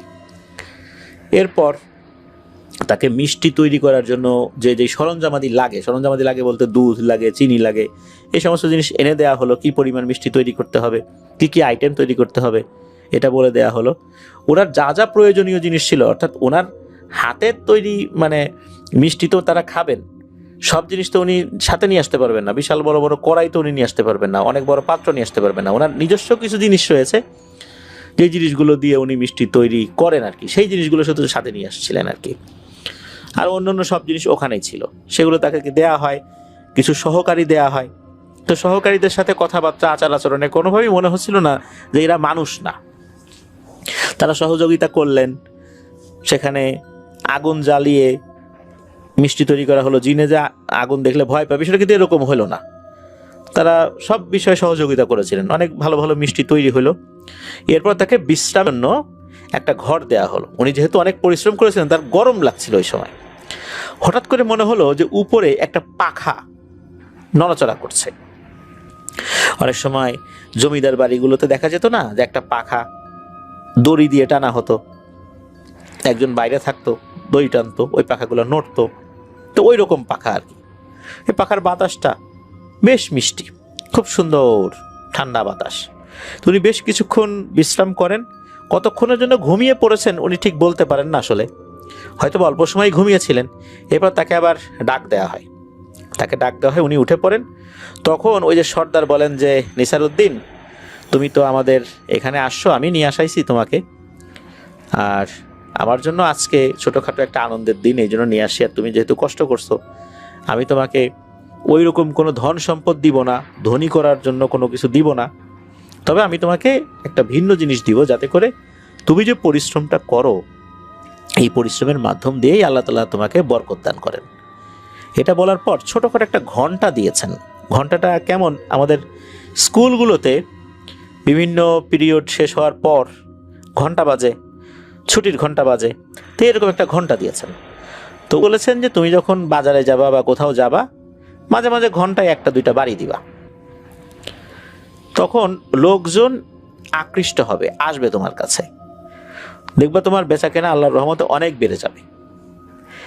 আর এই ঘন্টাটা তুমি তোমার পরিবারের বাইরে কারো হাতে দিও না, তাহলে কিন্তু অনেক সমস্যা হয়ে যাবে। আমরা কোনো সমস্যা করব না, কিন্তু সমস্যা এমনি হয়ে যাবে। সুতরাং খুব সাবধান, তোমার পরিবার এটা জানতে পারে এটার বিষয়ে, কিন্তু তোমার পরিবারের বাইরে এটা যেন কেউ না ধরে, এরকম নির্দেশনা দিয়ে দেন। এবং উনি বলেন যে ঠিক আছে, এইটা আমি আমার সর্বোচ্চ চেষ্টা করব, আমার জীবন দিয়ে হলেও চেষ্টা করব যেন এইটা আমার পরিবারের বাইরে কারো হাতে না পড়ে। সেখান থেকে বিদায় নেয়ার জন্য আবার সেই পালকিটা নিয়ে আসা হয়। একই রকমভাবে উনি যেই সমস্ত জিনিসগুলো হাতে করে নিয়ে আসছিলেন, তার সাথে ঘন্টাটা নিয়ে নেন উপহার হিসাবে। এরপর তাকে একই রকমভাবে বাড়িতে দিয়ে আসা হয়। তো বাড়িতে যখন দিয়ে আসা হয়েছে, তখন এই যে আমরা মাঝে মাঝে ঘটনার মধ্যে শুনি না যে অনেক দিন পার হয়ে গেছে, বিষয়টা এরকম হয় নাই। রাতের বেলা নিয়ে গেছে, মনে হলো রাতের বেলায় দিয়ে গেল। ওনার ওয়াইফ তখনও জেগেছিলেন, তবে ঘন্টা খানেক সময় লেগেছে, কিন্তু ওই জিনেদের জগতে গিয়ে কিন্তু অনেকটা সময় পার করেছিলেন, অনেকটা সময়। কারণ মিষ্টি বানানো হয়েছে, খাওয়া দাওয়া হয়েছে, ওখানে উনি বিশ্রাম নিয়েছেন, ঘুমিয়েছেন।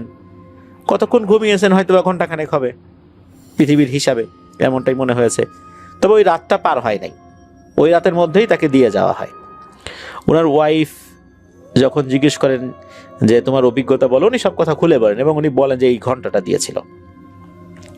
ওনার ওয়াইফও কিন্তু ঘন্টার বিষয়ে খুব সতর্কতা অবলম্বন করেছিলেন, যেন পরিবারের বাইরে এটা কোনোভাবেই না যায়।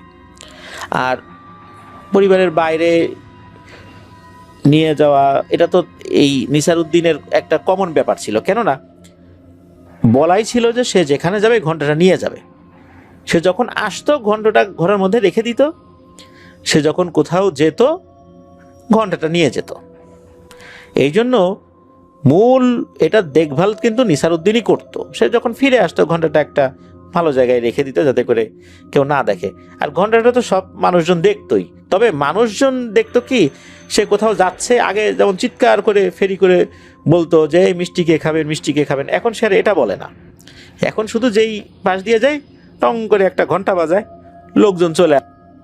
লোকজন বুঝতে পারে, প্রথম দিকে বুঝতে পারেনি, পরে যখন দেখলো যে ঘন্টা কে বাজায়, গিয়ে দেখলো যে নিসারউদ্দিন মিষ্টি নিয়ে যাচ্ছে, তখন লোকজন আসে। এইভাবে অল্প কয়েকদিনের মধ্যেই মানুষজন বুঝে ফেলে উনি এখন আর ডাকাডাকি করেন না, ওই ঘন্টা বাজান। আল্লাহর রহমতে বেচা বিক্রিও বেড়ে গেল। উনি চিন্তা করেন এখন আর ফেরি করে বিক্রি করবো না, বাজারে একটা নির্দিষ্ট জায়গায় বসবো। তো জায়গায় বসলেন, মাঝে মাঝে ঘন্টা বাজাতেন লোকজনের মনোযোগ আকর্ষণ করার জন্য। তো ভালোই বেচা কেনা হচ্ছিল। উনি ওনার পরিশ্রম দিয়ে দেখলেন যে আগে হয়তোবা উনি 20 কেজি মিষ্টি বিক্রি করতে পারতেন, এখন দেখা 2 মণ, 2.5 মণ, 3 মণ মিষ্টি উনি বিক্রি করতে পারেন।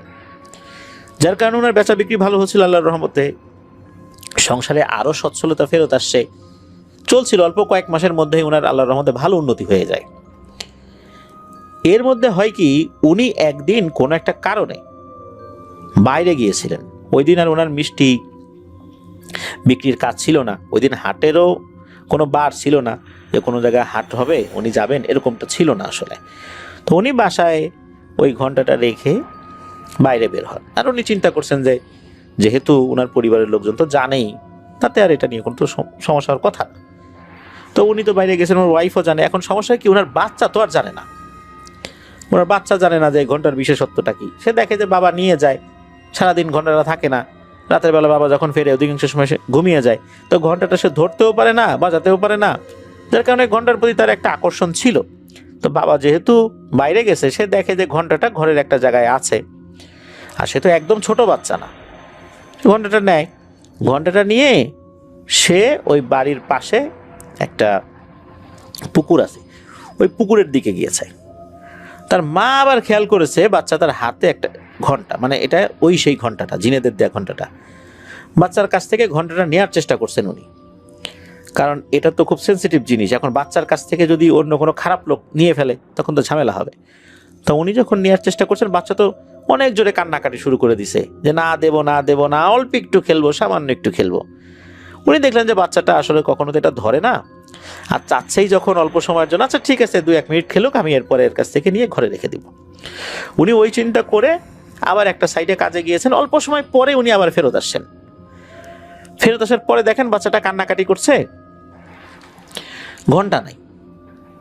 উনি বলেন এই ঘন্টা কোথায় গেল? তো বাচ্চাটা ইশারা দিয়ে পুকুরের দিকে দেখাচ্ছে, পাশে তো পুকুর ছিল, তার মানে হচ্ছে ওই পুকুরের ভিতর ঘন্টাটা পড়ে গেছে। এখন উনি তাড়াতাড়ি করে নেমে ঘন্টাটা খোঁজার চেষ্টা করলেন, পেলেন না। ঘন্টাটা তো আসলে একটা পিতলের ঘন্টা ছিল, ভারী জিনিস। পুকুরের মধ্যে যদি এটা পড়েও যায়, এটা কাদার উপরে তো সজোরে আঘাত করে, কাদার ভিতরে ঢুকে যাবে। আর কেউ যদি কাদার উপরে আরও হাঁটাহাঁটি করে খোঁজার চেষ্টা করে, ওটা তো মাটির আরও নিচে চলে যাবে। তো উনি কিন্তু খোঁজাখুঁজি করেছেন, ওই বাচ্চাটা যেদিক দিয়ে দেখিয়ে দিয়েছে খোঁজাখুঁজি করেছেন, কিন্তু উনি কোথাও পেলেন না। উনি আবার চিন্তা করলেন যেহেতু এই জিনিসটা গোপনীয় একটা জিনিস, এটার বিষয়টা তো গোপনীয়, এখন তো পাড়া প্রতিবেশীদেরকে বলা যাবে না যে আসো তোমরা ঘন্টা খোঁজো, ঘন্টা হারাই গেছে, এটা তো বলা যাবে না। যেহেতু আশেপাশের লোকজন দেখে নাই, এটা এরকমই থাক, ওনার হাজবেন্ড আসুক, তারপর ওনাকে বলবেন, উনি এইটার একটা ব্যবস্থা করবেন। এই জন্য উনি ওই সময় চেপে যান, বাচ্চাকে নিয়ে ঘরে চলে যান। সন্ধ্যার পরে যখন নিসারউদ্দিন আসেন, তাকে এই বিষয়টা বলা হয়। বলার পর উনি নিজেও নেমে অনেক খোঁজাখুঁজি করেন, কিন্তু ঘন্টাটা আর খুঁজে পাওয়া যায় না। এর মধ্যে হয় কি, একটা সিদ্ধান্ত নেন তারা, সেটা হলো যে অনেক সময় হয় না যে গ্রামে কিছু ডুবুরি থাকে, স্বর্ণ, রূপা বা বিভিন্ন মূল্যবান জিনিস যদি পানির মধ্যে হারিয়ে যায়, তারা ডুব দিয়ে সেটা খুঁজে বের করেন। তো এরকম ডুবুরি খুঁজতে থাকেন। অনেক সময় দেখা যায় যে কিছু কিছু ডুবুরি থাকে, এরা বানর খেলাও দেখায়, মানে এরা ঘুরে ঘুরে বেড়ায়, বানর খেলা দেখায়, এদেরকে আবার মাতারি বলে। তো এইরকম একটা মাতারি ওই গ্রামে আসে, ডুগডুগি বাজায় আর বলতে থাকে যে বানর খেলা দেখতে পারেন, কোনো কিছু হারাই গেলে বলতে পারেন। সে বানরকে দিয়েও নাকি আবার খোঁজায়, বানরও কিন্তু ডুব দেয় পানির মধ্যে, ডুব দিয়ে সে খোঁজার চেষ্টা করে। এইভাবে ওই বানরটাকে প্রশিক্ষণ দেওয়া হয়েছে। ওই মা তারিতা দেখতে 8-10টা স্বাভাবিক মানুষের মতো ছিল না, চুলগুলো বড় বড় ছিল, চোখগুলো যেমন অন্যরকম ছিল, মানে তার দৃষ্টির মধ্যে একটা অন্য ধরনের ভাব ছিল, একটা শয়তানি দৃষ্টির মতো, অনেক উঁচা লম্বা ছিল। ওই মাতারিকে বলা হয় যে ভাই একটা ঘন্টা পড়ে গেছে, খুঁজে দিতে পারবেন? মাতারি বলে এটাই তো আমার কাজ, পানির মধ্যে হারাই গেলে খুঁজে খাজে দেয়া। তখন উনি চেষ্টা করেন, অনেকক্ষণ ডুবাডুবি করেন, তার বানরও ডুবাডুবি করে, কিন্তু না, উনি বলেন যে খুঁজে তো পাইলাম না। এদিকে নিসারুদ্দিনের তো মন খারাপ, খুবই মন খারাপ, এরকম একটা জিনিস খুঁজে পাওয়া যাচ্ছে না, তার ছেলে এটা হারিয়ে ফেললো, আবার এটার বিষয় কাউকে বলাও যাচ্ছে না। কি আর করা, ওই মাতারি অনেকক্ষণ খোঁজাখুঁজি করার পর উঠে চলে গেল। যাওয়ার সময় বলল যে আমি যতক্ষণ চেষ্টা করলাম আমার পারিশ্রমিক দেন। তো নিসারুদ্দিন উনি কিছু পারিশ্রমিক দিয়ে দিলেন, মাতারি তার বানর নিয়ে চলে গেল। এরপর উনি নিজেও খোঁজার চেষ্টা করেছেন বেশ কয়েকবার ওই পুকুরে, পাওয়া গেল না। এভাবে কেটে গেল প্রায় 1 মাস। কোনো অসুবিধা কিন্তু হচ্ছিল না। অসুবিধার মধ্যে একটাই যে উনি আগে ঘন্টা বাজালে বেশ কিছু লোকজন বেশি আসতো, এখন মনে হচ্ছে লোকজন কমে গেছে, এই বেচা কেনা একটু কম, খুব যে কম তা না, একটু কম। 1 মাস পার হয়ে যায়। একদিন তার ছেলেকে খুঁজে পাওয়া যাচ্ছে না, কোথায় গেল। সবাই ধারণা করে ছেলেটা তো সাঁতার জানতো না, হয়তো পুকুরের পাড়ে খেলতে গিয়ে পানির মধ্যে পড়ে গেছে। পানিতে অনেক খোঁজাখুঁজি করা হলেও তাকে পাওয়া যাচ্ছিল না। জাল ফেলানো হয়, আশেপাশে খোঁজা হয়, পাওয়া যাচ্ছিল না। বেশ অনেকক্ষণ পর, মানে এই ঘটনা কিন্তু সকালের দিকের, সন্ধ্যার একটু আগে আর একটা বাড়ির একজন ভদ্র মহিলা, উনি সারাদিন কাজকাম করার পর ওই পুকুরে গোসল করতে আসছেন। গোসল করার জন্য যখন নেমেছেন পানির মধ্যে, ওই সময় ওনার পায়ে কিছু একটা বাঁধে। উনি যখন ডুব দিয়ে সেটা উঁচু করলেন, উনি দেখলেন যে এটা হচ্ছে নিসারুদ্দিনের একমাত্র ছেলেটার লাশ। এখানে একটা বিষয়, সেটা হচ্ছে ছেলেটার একটা হাত ছিল না, মনে হচ্ছে একটা হাত তার শরীরের সাথে নাই, কোনো কিছুতে খেয়ে ফেলেছে বা সেটা আলাদা হয়ে গেছে। ডেড বডি তোলা হলো, পরিবারের শোকের ছায়া নেমে আসলো। নিসারুদ্দিন এবং তার ওয়াইফ কাউকে কিছু বলতে পারছিলেন না, তবে ওনারা বুঝতে পারছিলেন এই ঘন্টাটার জন্যই হয়তোবা এই সমস্যাটা তৈরি হয়েছে। ছেলেটাকে দাফন কাফন করা হয়, পরিবারের শোকের ছায়া নেমে আসে। নিসারুদ্দিন ভাবছেন, হায় আল্লাহ, এটা কি হইল, কিভাবে কাজটা হয়ে গেল। নিসারুদ্দিনের ওয়াইফ, উনি আক্ষেপ করে নিসারুদ্দিনকে বলছিলেন যে আমি কেন ছেলেটার কাছ থেকে জোর করে জিনিসটা নিয়ে নিলাম না, ও কান্নাকাটি করতেছিল, তারপর আমার জোর করে নিয়ে নেওয়া উচিত ছিল। বাচ্চার কান্নাকাটিতে আমার এরকম গুরুত্বপূর্ণ বিষয়টা হেলাফেলা করা উচিত হয়নি। আসলে যেটা হওয়ার তো হয়ে গেছে, ভাগ্যকে তো মেনে নিতে হবে, কি আর করা। ওনারা নিজেদের ভাগ্যকেই দোষারোপ করছিলেন। আরো প্রায় কেটে যায় 1 মাস। সবকিছু আস্তে আস্তে স্বাভাবিক হয়ে আসতে থাকে। একদিন গভীর রাতের বেলা বাইরে থেকে ডাক আসতে থাকে, নিসারুদ্দিন, ও নিসারুদ্দিন। নিসারুদ্দিন এই ডাক শুনতে পায়, তবে এই ডাকটা তার ওয়াইফ শুনতে পায়নি। তার ওয়াইফ গভীর ঘুমে বিভোর ছিল। নিসারুদ্দিন বাইরে বের হয়ে চমকে যায়, আরে এ তো সেই জিনের সর্দার, এবং তার সাথে হাজার হাজার জিন এখানে রয়েছে, আর তাদের সাথে একটা খাটিয়াও রয়েছে। সবার মন খারাপ।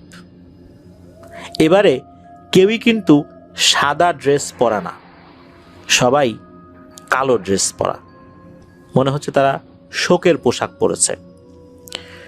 নিসারুদ্দিন জিন সর্দারকে সালাম জানায়। জিন সর্দার সালামের উত্তর দেয়। এরপর জিন সর্দার জানায়, নিসারুদ্দিন, আমি একটা কথা তোমাকে বলতে এসেছি। আমার মনে হয় তোমার এই কথাগুলো জানা খুব জরুরি, তা না হলে আমার প্রতি তোমার একটা ভুল ধারণা সারা জীবন থেকে যাবে। তুমি হয়তোবা আমাকে দোষারোপ করবা, তোমার স্ত্রী আমাকে দোষারোপ করবে, কিন্তু এই কথাটা আমাকে বলতেই হবে। এরপরে জিন সর্দার বলতে থাকেন, এক রহস্যময় ভয়ঙ্কর একটা বিষয়। জিন সর্দার বলেন যে এই যে যেই ঘন্টাটা পানির মধ্যে পড়ে যায়, এটা বাচ্চাটা স্বাভাবিকভাবেই ফেলে দিয়েছিল। আসলে এখানে কোনো প্যারানর্মাল বিষয় ছিল না। আর ভারী জিনিস পানির মধ্যে পড়ে গেছে, এটা ওইভাবে খুঁজে পাওয়া যায় নাই। সমস্যা যেটা হয় সেটা হচ্ছে ওই যে মাতারি যে বানর নিয়ে এসেছিল, ছিল খুবই খারাপ প্রকৃতির একজন মানুষ। সে আসলে ডুব দিয়ে ঘন্টাটা পেয়েছিল। যখনই ঘন্টাটা সে হাত দিয়ে ধরেছে, ঘন্টাটা অত বড় ছিল না। সে বুঝতে পেরেছিল এই ঘন্টাটা স্বাভাবিক কোনো ঘন্টা না, এটার সাথে জিনেদের একটা সম্পর্ক রয়েছে। যেহেতু ঘন্টাটা ওভাবে আসলে বড় ছিল না, সে নিজের শরীরের কোনো একটা জায়গায় লুকিয়ে ফেলে। এরপর মিছামিছি সে খোঁজার অভিনয় করে, তারপর বলে যে পাওয়া গেল না, আমাকে পারিশ্রমিক দেন। এরপর সে পারিশ্রমিক নিয়ে চলে যায়। এই মাতারি এই জিনিসটা নিয়ে ভারতের আসামের কোনো এক ভয়ঙ্কর তান্ত্রিকের কাছে এটা অনেক উচ্চ মূল্যে বিক্রি করে। ওই সময় 1980-র দশকে এটা কয়েক লক্ষ টাকায় নাকি বিক্রি করেছিল, যেটা ওই মাতারির ভাগ্যকেই পরিবর্তন করে দিয়েছিল। এই ঘন্টাটা পাওয়ার পর ওই তান্ত্রিক এটার উপর কালো জাদু প্রয়োগ করে এই জিনের সর্দারের পুরো গোত্রের উপরে ভয়ঙ্কর এক মায়াজাল সৃষ্টি করতে সক্ষম হয়। আর এই মায়াজাল সৃষ্টি করে জিনের সর্দারের স্ত্রী এবং তার একমাত্র ছেলেকে বন্দি করে নিয়ে যায়। সে কিছুই করতে পারে নাই। জিনের সর্দার সে অনেকবার চেষ্টা করেছে তার দলবল নিয়ে তার সন্তান এবং স্ত্রীকে উদ্ধার করার জন্য, কিন্তু পারে নাই। কেননা তার স্ত্রী এবং সন্তানকে নাকি এমন একটা ঘরে রাখা হয়েছিল যেই ঘরের চতুর্দিকে শূকরের চামড়া ঝুলানো ছিল। এই কারণে ওই ঘরের মধ্যে তারা ঢুকতে পারতো না। কোনো এক অজানা কারণে ওই ঘরটাকে তারা দেখতেই পেত না, আর দেখলেও ঢুকতে পারতো না। বেশ কয়েকবার প্রচেষ্টা চালিয়েও যখন তারা ব্যর্থ হলো, তখন ওই তান্ত্রিক ওই সর্দারকে আপোষের প্রস্তাব দেয় যে তুই এভাবে তোর স্ত্রী পরিবার পরিজনকে উদ্ধার করতে পারবি না, আমার কথা শোন, আমার কথা শুনলে তোর স্ত্রী পরিবারকে ফেরত দিয়ে দেব, এই ঘন্টাও ফেরত দিয়ে দেব। কি করতে হবে? আফ্রিকাতে যা, আফ্রিকার অমুক জায়গায় যা, একটা বানরের মাথার খুলি এনে দিতে হবে। এই জিনিস দিয়ে কালো জাদু করা হয়। উনি সেটাই করেছেন। তারপর বলেছেন যে অমুক জায়গায় যা, অমুক প্রাণীর একটা দাঁত এনে দিতে হবে। সেটা উনি আনতে বাধ্য হয়েছেন। তারপরে কবরস্থানে পাঠিয়েছেন লাশের মাথা সংগ্রহ করার জন্য। উনি অত্যন্ত শক্তিশালী জিন ছিলেন, উনি ওনার ক্ষমতা প্রয়োগ করে এটা করতে পারতেন। লাস্টে এসে নাকি এমন একটা কাজ করার কথা বলেছেন যেইটা করতে গিয়ে ওনার আসলে শরীরটা বারবার কেঁপে উঠছিল আল্লাহর ভয়ে। উনি ওনার স্ত্রী পরিবার পরিজনকে বাঁচানোর জন্য, ওনার গোত্রে স্বাভাবিক অবস্থা ফিরিয়ে আনার জন্য উনি বেশ কিছু কাজ করেছেন। কিন্তু এবারে বলা হয় যে শ্মশানে দুটো যমজ বোন, এই দুটো বোন পানিতে পড়ে মারা গেছে। এই দুইটা বোন একজনকে বাঁচাতে গিয়ে আরেকজন মারা গেছে, এবং ওরা যখন মারা গেছে এই মারা যাওয়ার যে লগ্ন বা তিথিটা ছিল খুব অন্যরকম একটা তিথি। এই তিথিতে যদি কেউ মারা যায়, এরকম যমজ বোন মারা যায় একসাথে, তাহলে এদের মাথা দিয়ে অনেক কাজ হয়। আর এই দুইটা মেয়ে ছিল হিন্দু ধর্মাবলম্বী। যেহেতু ছোট বাচ্চা মানুষ ছিল এরা দুজন, এদেরকে শ্মশানেরই একটা জায়গায় হিন্দু ধর্মের রীতি অনুযায়ী মাটিতে কবর দেওয়া হয়েছে। ওই জিনকে বলা হয়েছে যে তুই গিয়ে এই দুই মেয়ের মাথা নিয়ে আসবি। উনি মুসলিম জিন, উনি কবরে গেছেন, কবরে বলতে মুসলিমদের কবরস্থানে গেছেন। উনি এখন শ্মশানে গিয়ে এই কাজটা করবেন, ছোট দুটো বাচ্চার মাথা নিয়ে আসবেন।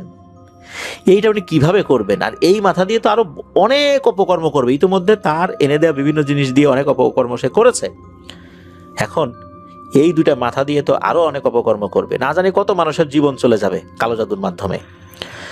উনি যাচ্ছিলেন সেই শ্মশানের দিকে, কিন্তু খুব কান্নাকাটি করছিলেন যে হায় আল্লাহ, এইটা আমি কি করতেছি? আমার গোত্রের লোকজন যদি জানে আমি যে এতগুলো কাজ ওই তান্ত্রিককে করে দিছি, আমার গোত্রের কেউ জানে না।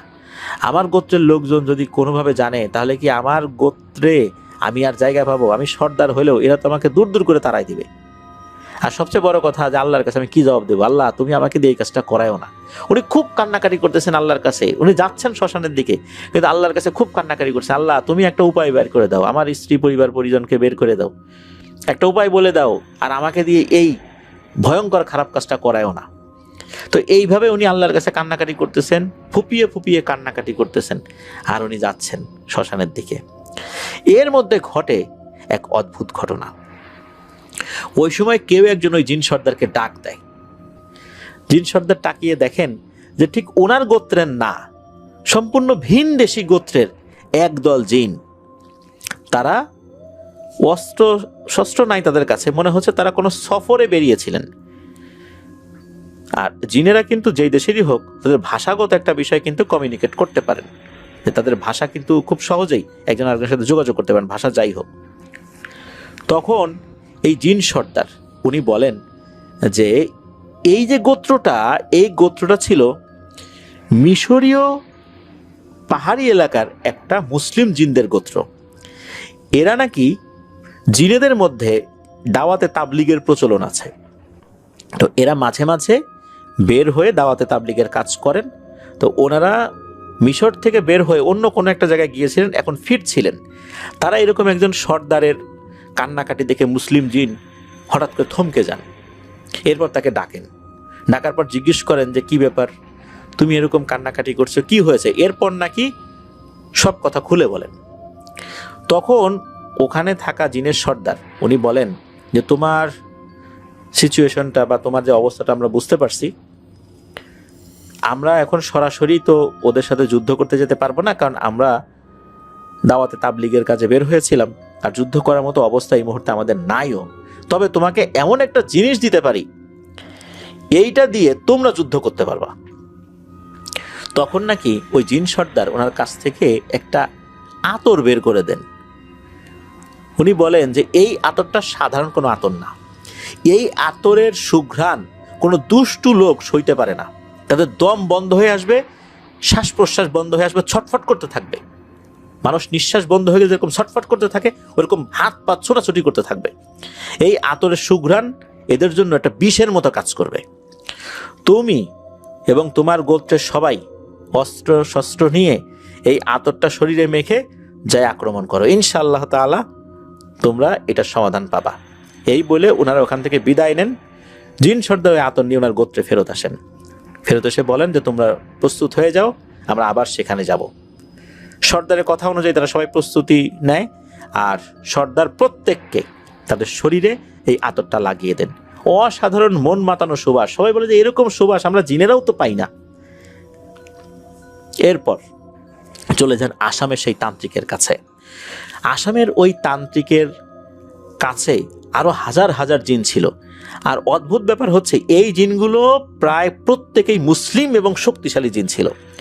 এদেরকে কোনো না কোনোভাবে আটকিয়ে বিভিন্ন ধরনের খারাপ কাজ এই তান্ত্রিক করাতো।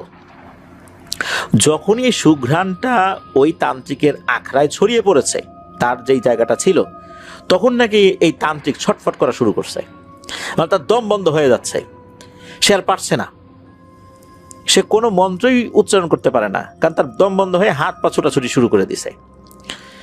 আর ওই সময় এই জিন সর্দার ওই তান্ত্রিকের উপর আক্রমণ করে তাকে মেরে ফেলে।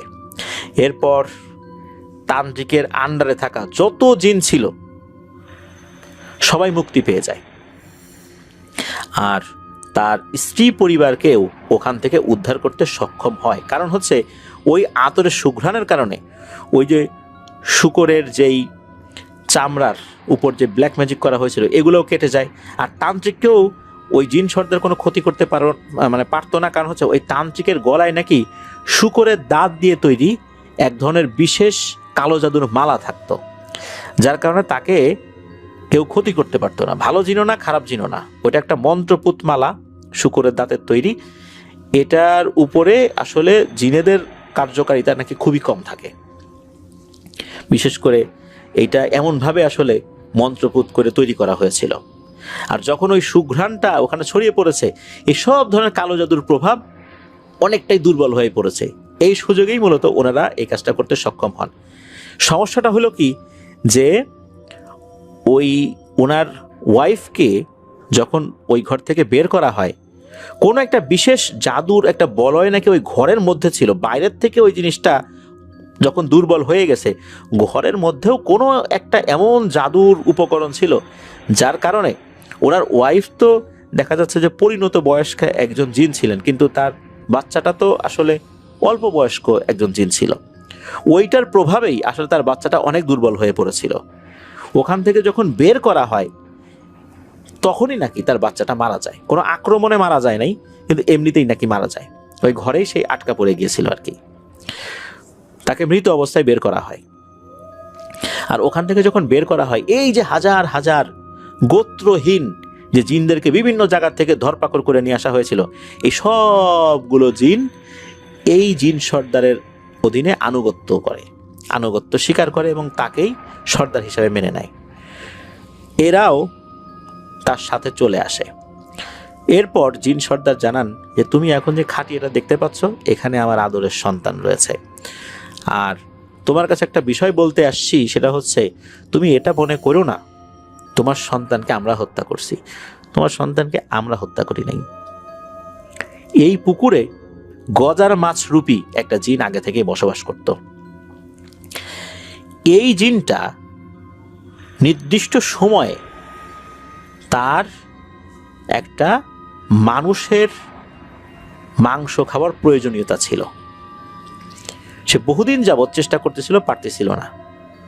ওই সময়টায় তোমার ছেলে পুকুরের কাছে চলে এসেছিল, আর তখন সে পুকুরের ভেতর থেকে বিভিন্ন ধরনের বল খেলনা দিয়ে তাকে আকৃষ্ট করে। ওর বুদ্ধি শুদ্ধি একটু কম ছিল, ও পুকুরের পানিতে নেমে যায়, আর তখনই তাকে মেরে একটা হাত খেয়ে ফেলে। তোমার সন্তানকে আমরা মারি নাই।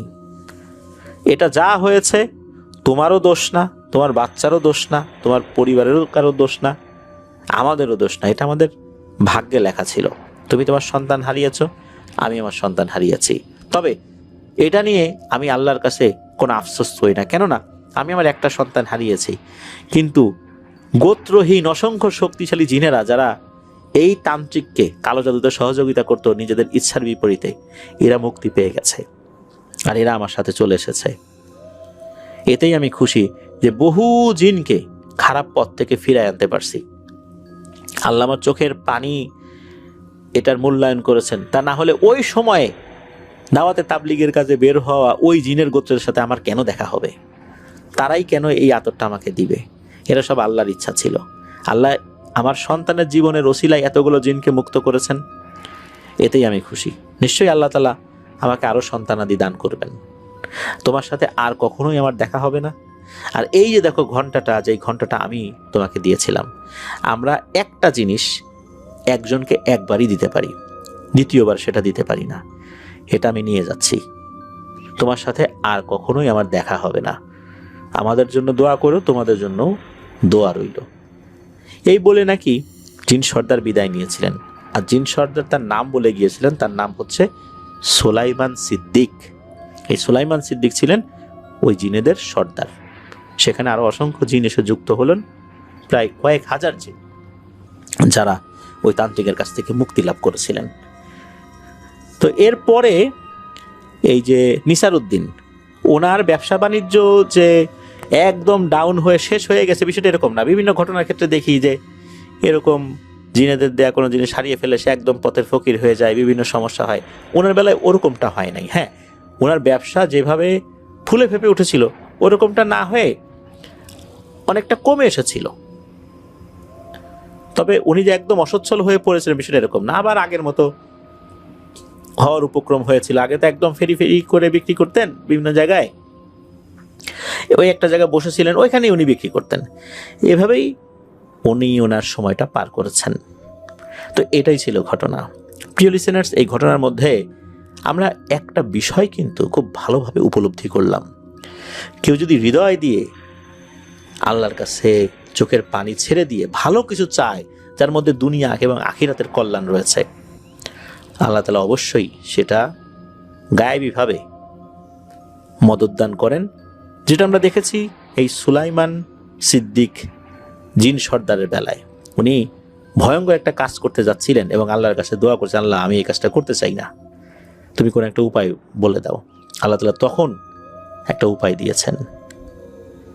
এটা মানুষের বেলায়ও যেমন হয়, আল্লাহ তাআলার সৃষ্টি যে কোনো মাখলুকের বেলায়ও এভাবেই আল্লাহ তাআলা কোনো উপকারীকে পাঠিয়ে দেন।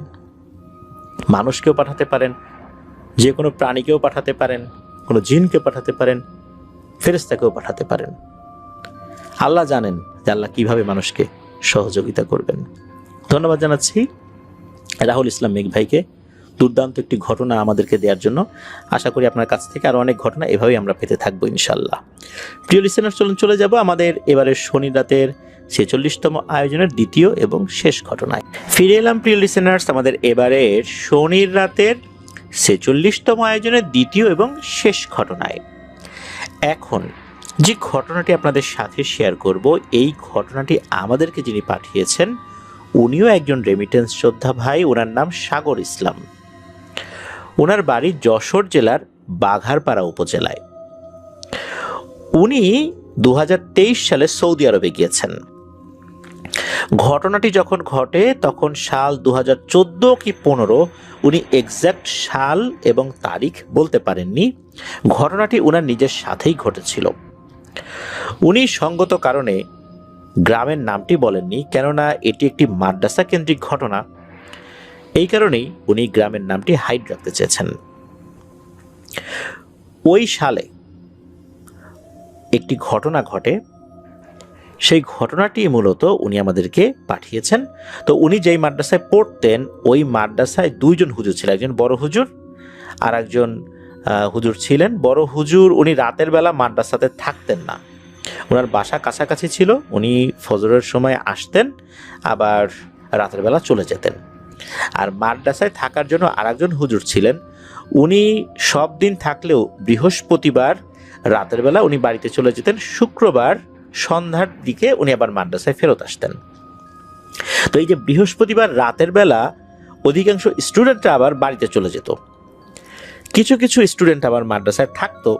যারা মাদ্রাসায় থাকতো তাদের টেক কেয়ারের দায়িত্বে আবার যারা সিনিয়ররা থাকতেন তারা থাকতেন। যেহেতু রাতের বেলা মাদ্রাসায় হুজুর থাকতেন না বৃহস্পতিবারে, তাহলে মাদ্রাসার কাউকে না কাউকে তো জুনিয়রদের দায়িত্ব পালন করতে হবে, যেহেতু রাতের বেলা অনেক ধরনের ঘটনাই ঘটতে পারে। তো এভাবেই চলছিল। আর এই যে বড় হুজুর উনি জিন ভূত রিলেটেড ট্রিটমেন্টগুলো করতে পারতেন, ভালো রুকিয়া জানতেন। অনেক জায়গাতেই ওনার ডাক আসতো, উনি যেতেন। যাওয়ার সময় বড় স্টুডেন্টদেরকে উনি সাথে নিয়ে যেতেন। তো যাদেরকে সাথে নিতেন তাদের মধ্যে সাগর ইসলাম ভাই একজন ছিলেন। বিভিন্ন সময়ে উনি দেখেছেন কিভাবে রুকিয়া করতে হয়, কি ধরনের দোয়াগুলো পড়তে হয়। উনি নিজেও এগুলো দেখে দেখে অনেক কিছু শিখেছিলেন। তো এমন একটি ঘটনা ঘটে, একদিন সকালবেলা একজন ভদ্র মহিলা আসেন, বয়স্ক ভদ্র মহিলা। উনি এসে বড় হুজুরকে খুঁজতে থাকেন। তো বড় হুজুর দেখা করেন, উনি জানান যে ওনার মেয়েকে জিনে ধরেছে আর মেয়েটাকে নিয়ে আসা সম্ভব না, বড় হুজুরকে যেতে হবে। বড় হুজুর রেডি হয়ে যান যাওয়ার জন্য। যেহেতু আশেপাশের অনেক মানুষই জানতেন যে হুজুর এই রিলেটেড ট্রিটমেন্ট জানেন, হুজুরের কাছে আসতেন। হুজুরও সাধ্য অনুযায়ী চেষ্টা করতেন মানুষের উপকার করার জন্য। তো হুজুর যাবেন, সাথে কয়েকজন স্টুডেন্টকে সাথে নেন। সাথে কিন্তু এই যে সাগর ইসলাম ভাইও ছিলেন। মাদ্রাসা থেকে মোটামুটি আধা ঘন্টা 45 মিনিটের দূরত্বে ওই ভদ্র মহিলার বাড়ি। সেখানে যান। যাওয়ার পর দেখা গেল এবং বোঝা গেল যে আসলেই ওনার মেয়েকে জিনে ধরেছে। তো হুজুর ওনার মতো করে ট্রিটমেন্ট শুরু করেছেন। মেয়েটার উপর জিন হাজির করা হয়। হাজির করার পর যেই ধরনের কথাবার্তাগুলো হয় তা তো আমরা বিভিন্ন ঘটনার মধ্যে জেনেছি, যে জিন যেতে চায় না, তারপরে বিভিন্নভাবে তাকে কষ্ট দিয়ে বা যে কোনোভাবে নেগোসিয়েশন করে জিনটাকে তাড়ানোর চেষ্টা করা হয়। তো তেমনটাই হচ্ছিল, জিন যেতে চাচ্ছিল না। একটা পর্যায়ে হুজুর ওনার রুকিয়া যেই পদ্ধতিটা ছিল এটা ইউজ করে জিনকে কষ্ট দিতে থাকেন। একটা পর্যায়ে জিন রাজি হয়। এখন জিন চলে যাবে, তার প্রমাণ কি? হুজুর বলে দেন যে তুমি এখনই এখান থেকে উঠে গিয়ে একটা মাটির কলস ভরবা, নিজে এই কল পারে গিয়ে কলসটা রেখে কলসটা ভরতে হবে কল চেপে। এরপর দাঁত দিয়ে কামড় দিয়ে এই কলসটা আবার উঠোনে এক সাইডে রাখতে হবে। জিনটা নাকি শুরুতে কোনোভাবে এটা করতে রাজি হয় না।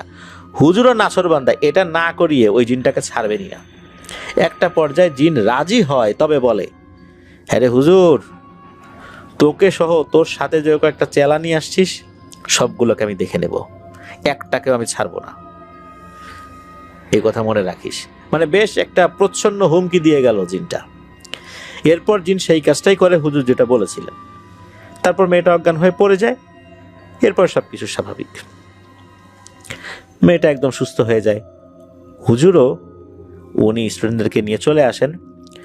মাদ্রাসায় আসার পর যারা ওনার সাথে গিয়েছিলেন তাদেরকে ডাকেন। ডাকার পর বলেন যে জিনটা যেহেতু বন্দি করা হয় নাই, সে নিজে থেকেই চলে গেছে, আমি আশঙ্কা করি তোমাদেরকে ভয় দেখাতে পারে এবং মনে হচ্ছে এরা একটা না দুইটা, যদিও বা ওর মধ্যে একটা ছিল, কিন্তু আমার কাছে মনে হচ্ছে এরা দুইটা আছে, সুতরাং তোমরা সাবধানে থেকো। তো হুজুর সবাইকে বলে দেন যে তোমরা তো জানো কিভাবে শরীর বন্ধ করে রাখতে হবে, এবং মাদ্রাসার অন্য স্টুডেন্ট যারা ছিল তাদেরকেও বলে দেন যে তোমরাও রাতের বেলা বের হওয়ার সময় শরীরটা বন্ধ করে রাখবে। হুজুর ওনার মতো করে উনি স্টুডেন্টদেরকে সেগুলো বলে দেন। স্টুডেন্টরাও সেটা আমল করছিল। এই যে সাগর ইসলাম ভাই, উনিও এই বিষয়টা মেনে চলতেন। তো এই ঘটনার মাসখানেক পার হয়ে যায়। ওই যে শুরুতেই বলেছিলাম যে বড় হুজুর কিন্তু রাতের বেলা মাদ্রাসায় থাকতেন না, এবং অন্য যে আরেকজন হুজুর ছিলেন উনি বৃহস্পতিবার বাসায় চলে যেতেন, শুক্রবার সন্ধ্যায় আসতেন। আর এই সময় বড় স্টুডেন্টরা টেক কেয়ারে থাকতো সবকিছুর।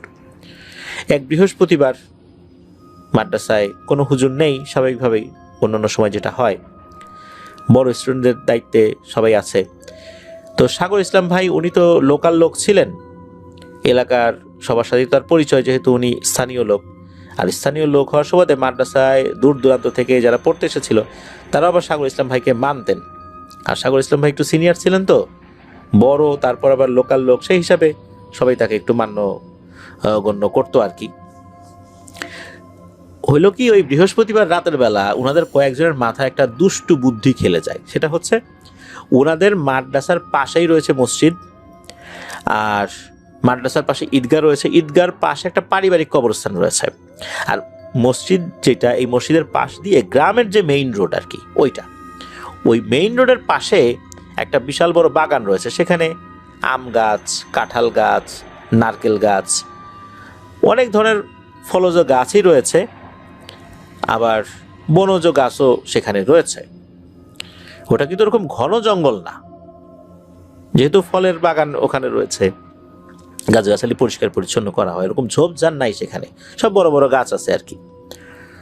তো ওনাদের কয়েকজনের মাথায় দুষ্টু বুদ্ধি আটে, মানে শয়তান তাদেরকে ওয়াসওয়াসা দিয়েছে যে বৃহস্পতিবার তো মাদ্রাসায় হুজুর নাই, ছোট বাচ্চারা ঘুমিয়ে পড়ার পর তোমরা কয়েকজন মিলে বের হয়ে ডাব চুরি করো। তো ওনাদের মাথায় শয়তান এই দুষ্টু বুদ্ধি দিয়েছে। তখন ওরা নিজেরা পরামর্শ করেছেন যে ঠিক আছে, আমরা আজকে সবাই মিলে এই কাজ করব। তো ওনারা চারজন, যারা সিনিয়র ছিলেন, চারজন মিলে এই বুদ্ধি করেছেন। আর এই বিষয়টার জন্য কখনো হুজুরের কানে না যায়, যদি অন্য কেউ দেখে ফেলে, বাচ্চারা দেখে ফেলে দেওয়ার হুজুরদেরকে বলে দিতে পারে, তখন তো হুজুররা রাগান্বিত হবেন, মনক্ষুণ্ণ হবেন যে তোমরা মাদ্রাসায় পড়ে অন্যের গাছে তোমরা ডাব চুরি করবা, এটা তো হতে পারে না। এই জন্য ওনারা এই বিষয়ে যথেষ্ট সতর্কতা অবলম্বন করেছিলেন। এখন সমস্যা হলো কি, যে মাদ্রাসার পাশেই তো রাস্তা, আর ওই রাস্তা দিয়ে গাড়ি চলে, দোকানপাট আছে, লোকজন অনেক রাত পর্যন্ত চলাচল করে। রাত 12টা বেজে গেছে, তখনও লোকজন চলাচল করছে। আর লোকজন চলাচল করছে এমন অবস্থায় তো আসলে ওই নারকেল চুরি করার জন্য তো যাওয়া যায় না। অপেক্ষা করছেন, এই সাগর ইসলাম ভাই হাতে একটা টর্চ লাইট নিয়ে ওই পাশের দোকানে বসে আছেন, গল্প গুজব করছেন। ওনার অপেক্ষা আরো স্টুডেন্টরা আছে, তারা অপেক্ষা করছেন যে কখন গ্রিন সিগন্যাল পাওয়া যায়। সাগর ইসলাম ভাই গ্রিন সিগন্যাল দিলেই অন্য তিনজন তারা তাদের অপারেশন শুরু করবেন আর কি, এমনই পরিকল্পনা। তো একটা পর্যায়ে সাগর ইসলাম ভাই দেখলেন যে হ্যাঁ, এখন শুরু করা যায়। তখন উনি বাগানে চলে গেছেন। উনি আগে বাগানে গেছেন, আগে বাগানে যাওয়ার পর আগে পরিবেশ পরিস্থিতি উনি আসলে দেখবেন, তখন উনি অন্য তিনজন থেকে ডাকবেন। উনি যখন বাগানে গিয়েছেন, উনি দেখেন দুটো বড় বড় বন বিড়াল। এই বন বিড়ালগুলোকে কিন্তু এখন খুব একটা দেখা যায় না। এটা আমাদের ছোটবেলাতে আমরা দেখতাম, এখন অনেকটাই বিলুপ্ত হয়ে গেছে। গ্রামগঞ্জে এখন কিছু দেখা যায়, মানুষ মেরে ফেলে অকারণে। এই জন্য এটা অনেকটাই এখন দেখা যায় না। তো এই বন বিড়ালগুলো কিন্তু অধিকাংশ সময় এক জোড়া থাকে, মানে দুটো একসাথে থাকে। উনি দেখেন দুটো বড় বড় বন বিড়াল, এই বন বিড়াল দুটো ওনার দিকে এগিয়ে আসছে। এমনিতে কিন্তু বন বিড়াল খুব দ্রুত দৌড়াদৌড়ি করে, মানুষের সংস্পর্শে কিন্তু এরা থাকে না, মানুষ দেখলে এরা দৌড়ে পালিয়ে যায়। রাতের বেলা দেখা যাচ্ছে যে মুরগির খোপ থেকে, কবুতরের খোপ থেকে, হাঁসের খোপ থেকে এই হাঁস মুরগি কবুতর ধরে ধরে খায়। এটা কিন্তু ওদের একটা কমন কাজ। আর দিনের বেলা ঘুরে ঘুরে বেড়ায়, মুরগি হাঁস পেলে কিন্তু ধরে নিয়ে যায়। এটা একটা সাধারণ বিষয় বন বিড়ালের কাছে। আর এরা মানুষকে দেখলে যেহেতু দৌড়ে পালায়, সাগর ইসলাম ভাই দেখলেন এই দুইটা বন বিড়াল তাকে দেখে দৌড়ে না পালিয়ে তার দিকে এগিয়ে আসছে। এগিয়ে আসতে আসতে হঠাৎ করে একটার একটার সাথে মারামারি শুরু করে দিল। তো উনি তো আসলে অবাক হয়েছেন যে বন বিড়াল ওনাকে দেখে এগিয়ে আসলো। এখানে একটা বিষয় বলে রাখা ভালো যে উনি মাদ্রাসা থেকে বের হয়েছেন, ওই দোকানে বসেছিলেন, গল্প গুজব করেছেন। উনি কিন্তু ওনার শরীরটাকে বন্ধ করতে ভুলে গিয়েছিলেন। এমনি সময় কিন্তু সবসময় বন্ধ করতেন, বাইরে বের হলি ওই সময় বন্ধ করতে ভুলে গিয়েছেন। তো উনি এটা দেখছেন, শুরুর দিকে বিষয়টা উনি স্বাভাবিক মনে করেছেন। একটা পর্যায়ে দেখলেন এই দুইটা বন বিড়াল তাদের মারামারি থামিয়ে দিয়ে আবার ওনার দিকে আগানো শুরু করেছে। তখন উনি কি করেছেন, উনি পাশ থেকে একটা লাঠি সংগ্রহ করে এই দুটোকে ধাওয়া করেছেন।